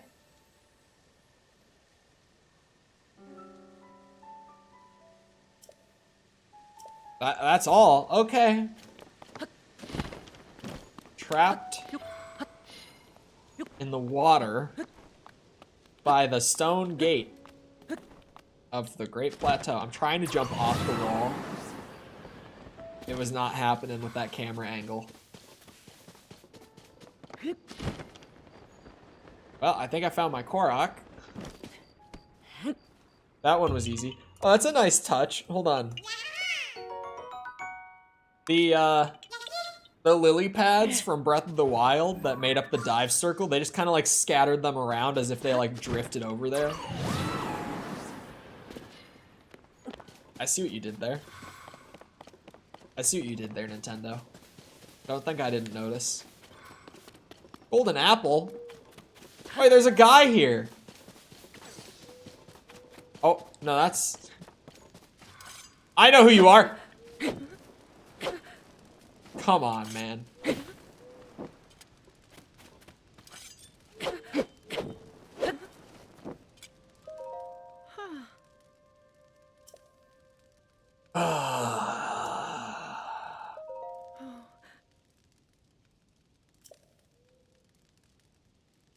Yep.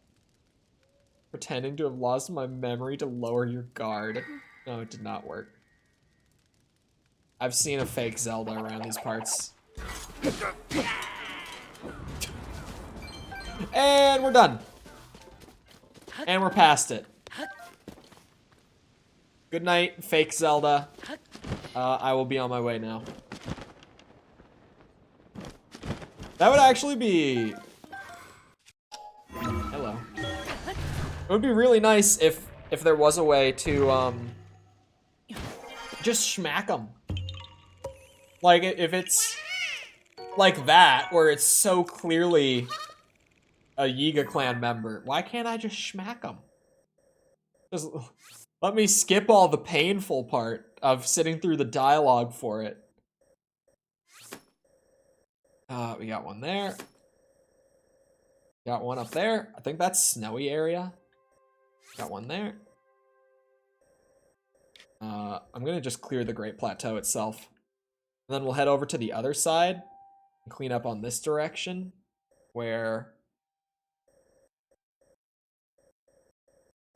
we have one like here-ish. I'll find it.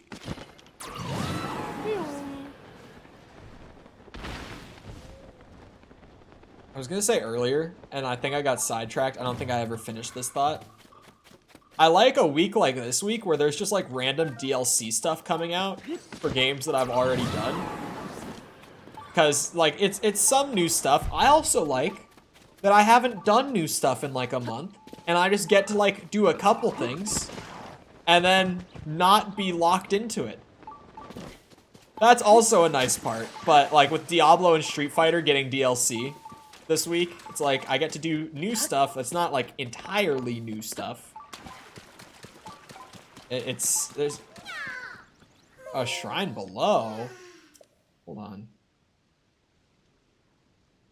Is that where the goddess statue thing was trying to take me? It's gotta be. It's gotta be. First I'll take this Korok over to his friend.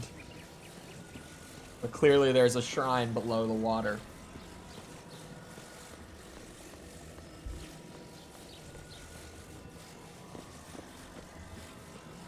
Hello? I saw the fire. I thought. Where did it go? Korok, where was your friend?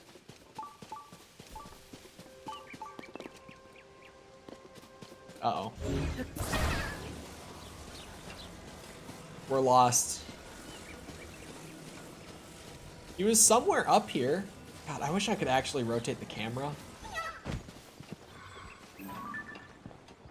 Oh no. NPCs.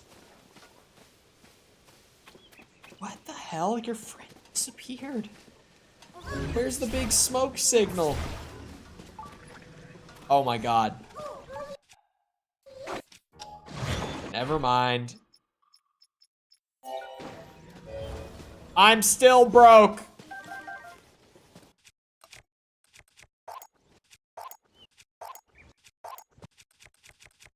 Where is a steering stick?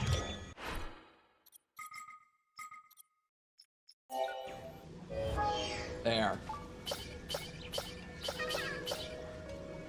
Ask him again. Oh, can you do that? Like if you lose track of the smoke signal? Can you just ask them again? Uh-oh. Well, this is a new one. I haven't done this before. Oh god, I feel like however I wiggle out, it's not gonna be clean.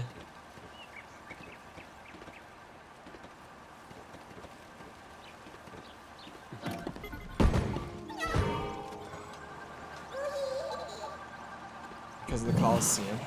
Well, no, I just didn't have any, like, shrines up here to go off of for finding the light roots. Don't fly directly over that. Oh, shit. I'll fly straight back to it. Yeah, Coliseum didn't help, but I was like, well, I might as well go back to, like, Koroks and shrines for a second. Because then it'll be easier down there to actually, like, I need, this chair arm is out to kill me. I swear. It does that so often. Oh, there's, okay. I'll be back for this too. Swear. I know exactly what that is. I know exactly what that is. But because this lost its mark while I was flying. Let me just real quick. Huh? There we go. And we're done.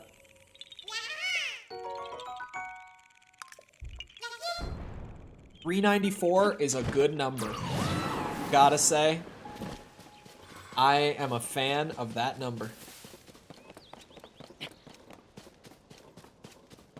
Yeah, I'll climb this. I can just jump up really fast. I gotta complete the outfit. There we go. Getting a lot of flashbacks to Breath of the Wild plateau. Kind of? Weirdly, not a whole lot. The fire thing and this, yes. But not as many as I would have thought. But it might be because I didn't replay Breath of the Wild much. Like, a lot of people would have replayed the game, like, a whole lot over the years. I just didn't. So I'm probably not getting quite the same effect here that a lot of people would. Ah. A hot spring.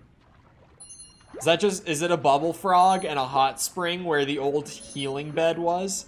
Oh, is this environmental storytelling? Was the healing, like, pedestal thing built on top of a hot spring? Because it could just, like...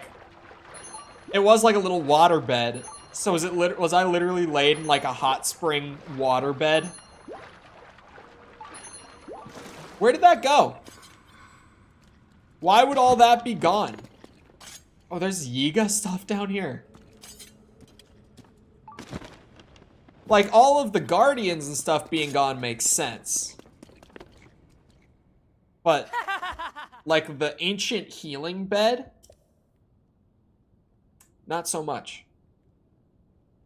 Our secret storehouse for treasures from the depths? Now that you've seen it, I can't let you live. This is revenge for Master Koga? My ass.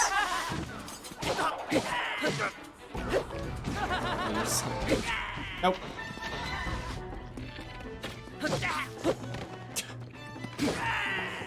Yep, that's right.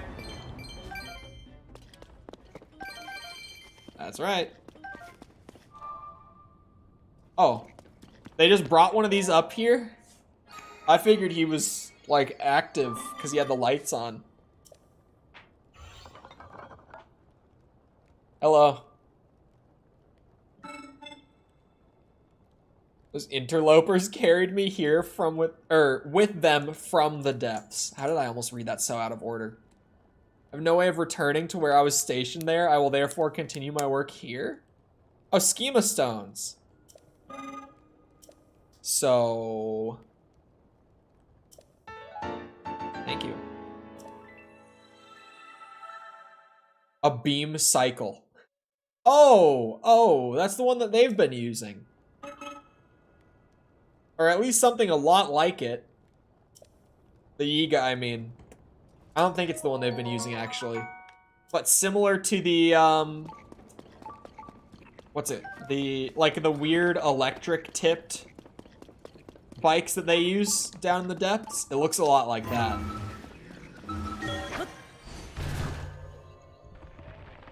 Yeah, why would they rip out the ancient healing bed? Did they just really scrap, like, any and all ancient technology after Breath of the Wild? Because, like, you know, from the game's perspective, I get that they want it to feel different. Because if they have ancient technology everywhere, it's just going to feel like Breath of the Wild. But something like this just kind of would make sense to not be gotten rid of. It seems pretty useful. It revived, you know, Link from near death. It preserved him for 100 years. And we got rid of it just because the Guardians went wacky? It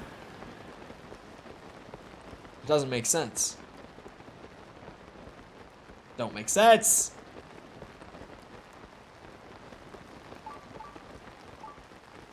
This shrine that is underground. I have to just go straight there. I can't, like, continue to listen to it beeping. There we go. There we go. Hello, friend. 395. 395 plus 421. So yeah, that is like 816. Maybe it broke. I don't know, man. I need the Zelda lore channels on this one. I mean, the definite, like, easy, like, admittedly lazy, but easy answer is just, like, after the Guardians killing off so many people, they just got rid of, like, all the ancient tech. It is kind of just the easy play, lore-wise. It's probably the one that most people will go with.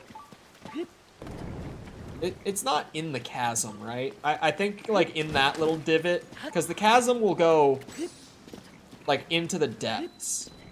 It's not gonna go into a cave. But, like, right around here... Oh, I thought I found it for a second. This is like a front gate right here, right? Right? It's similar to a front gate.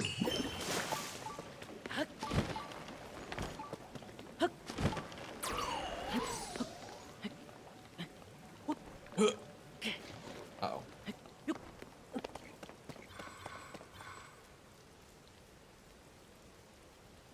It's not here. Yeah, in the depths, the chasm is marked. But that does mean that it's literally right there.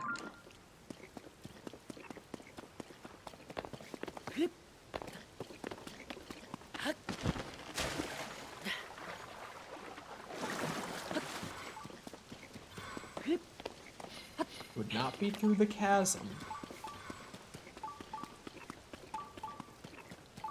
It said under the water, so the river would make sense for having a cave entrance. Could be along the wall as well, the outer wall. I think it might be. That's my next best guess. Oh, I should also go to the Poe statue. Poe statue? The Bargainer statue and Lookout. Landing? Is that what it's called? In the Lookout. And find out where these last Bargainer statues are so I can get like the full Gloom set and stuff. God damn it.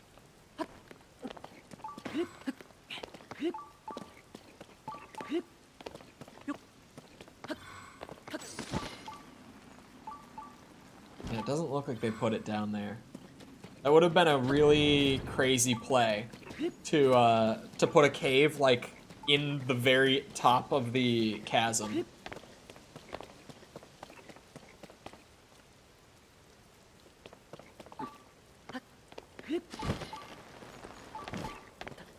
The goddess statue mentioned water. I feel like that would be meant to pull me to the river or to this.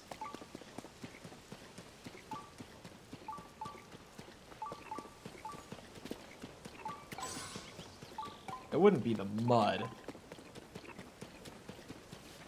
But what if it was the mud?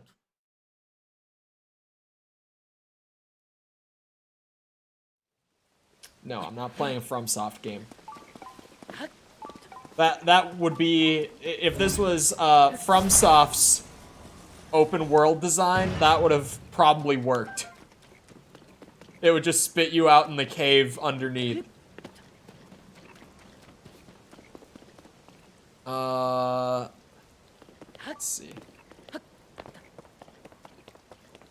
FromSoft's got all sorts of wacky shit in their worlds.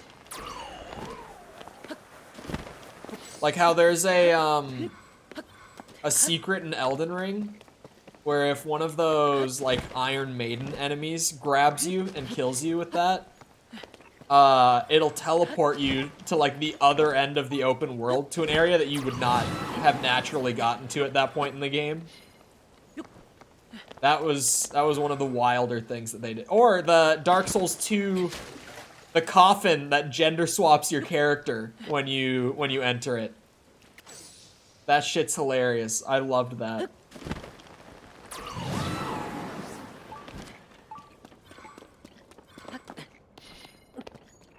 What the hell? I'm not finding it. Like, I know that it's a cave.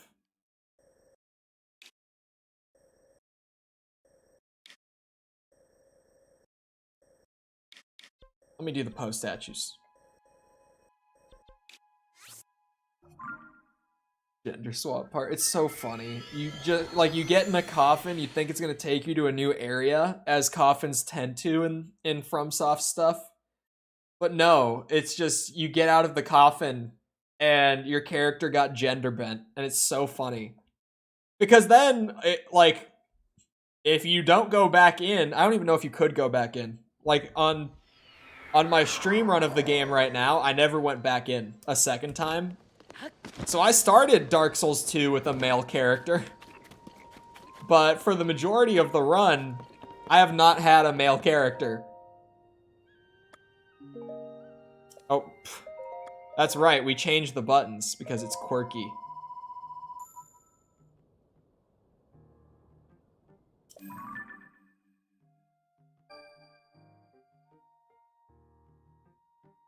What? You're telling me I missed that? No. I didn't.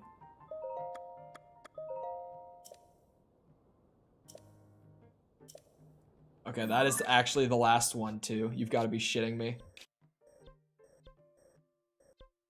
was right there. Oh, it was right there the whole time! That's how you guys found one so early when I didn't. Oh my god. This was the first, this is where I got auto build from. This was so early in the game and I missed it. This was the last one. Xbox has the patent on the button placement.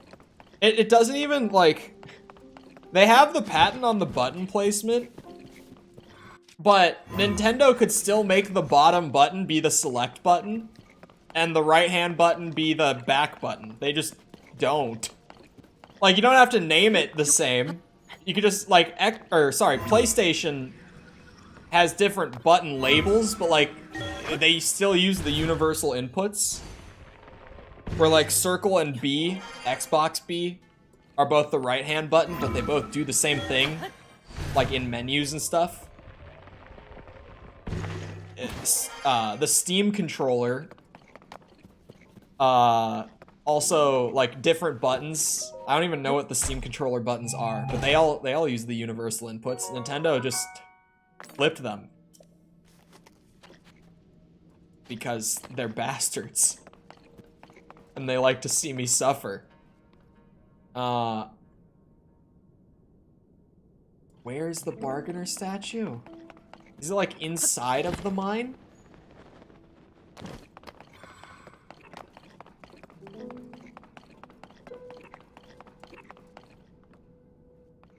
Huh?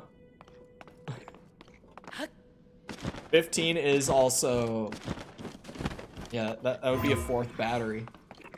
I didn't think about it.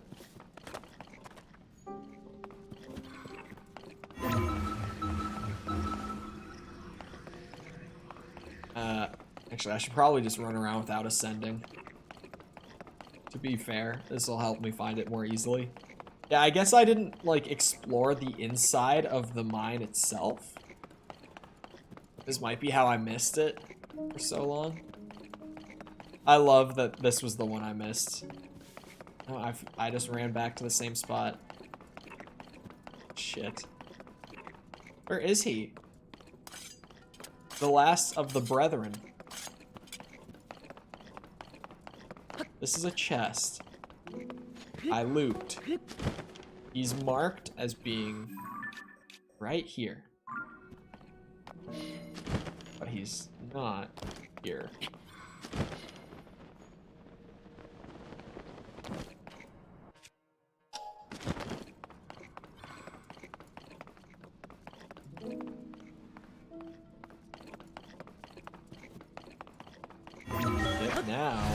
Now I'm really, the brain is thinking.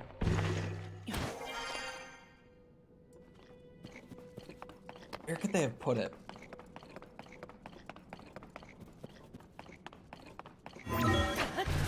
This must be the one that everyone, like, way back in May, around this time in May, like, genuinely, like, just 2 months ago, everyone was like, oh yeah, I found one of the bargainer statues already. Oh, that one too, possibly. But especially this one, because everyone found auto build before I did. That's just the ceiling. I can't go higher. I can't go higher than this point. So he's below where I am standing currently.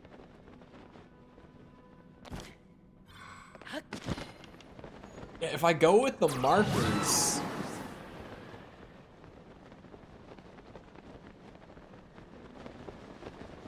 Is he like in a little tunnel or something?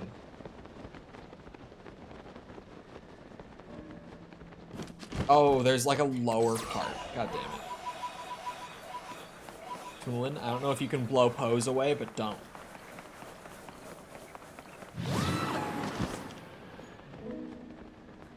Yeah, I knew this was here. Definitely.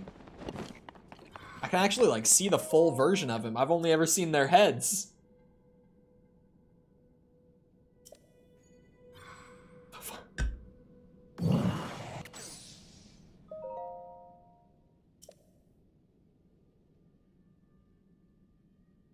Oh, you're kidding.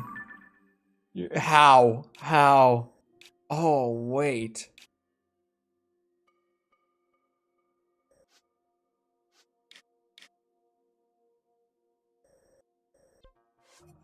Oh, I did not mean to do that. I hit the trigger by accident. You're shitting me. I gotta go find this now to get the bargainer statue. Wait. Sorry, yawn. The goddess statue and the bargainer statue. Why are they both saying the same thing? Are they linked? Hold on a minute. Uh-huh. Uh-huh. There's nothing there. Hold on.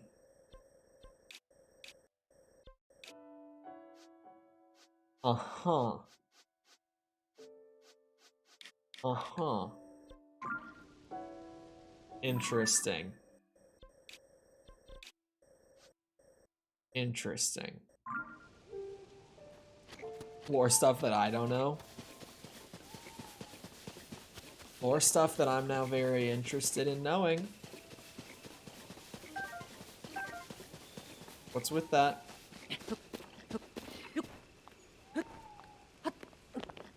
That's weird. I never noticed that before. I'm noticing it now. And I'm thinking it's weird. Gotta find this shit, man. Hello, flag frame rate. Wow, oh, wow, you have to be close for the frame rate to go to 30 for those. Unless that was just like a weird, like, the game uses adaptive resolution, so maybe they do something with the frame rate similarly for like dynamic objects like that, but I would assume it was just distance to the object I had to get really close for that to not be at like 15 FPS. Maybe some videos. There's probably videos on like how the depths and Hyrule are linked, like explaining why the shrines and the light roots and the bargainer statues and the goddess statues are all linked like that. There's definitely videos by now going into it who have found, like, you know, the one journal in the world that gives you the one hint and made a whole 10-minute video breaking down that one hint. But yeah, I wouldn't want to watch anything like that until I've finished the main story, because, like, good chance of getting spoiled that way.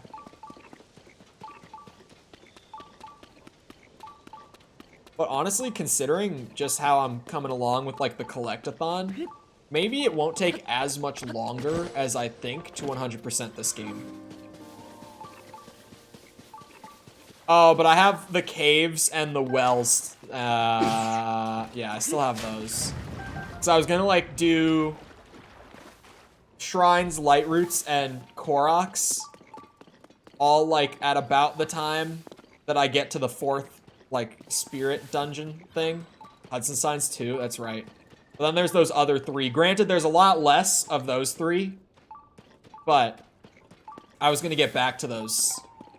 But we'll see you around, Frafa. Have a good rest of your night. It's not in the tree stump. I think you have quite a bit to do still. The fact that I'm so close to the shrines, Koroks, and light roots at least, because those are like the 3 biggest like time consumers of the full playthrough. So I'll take that.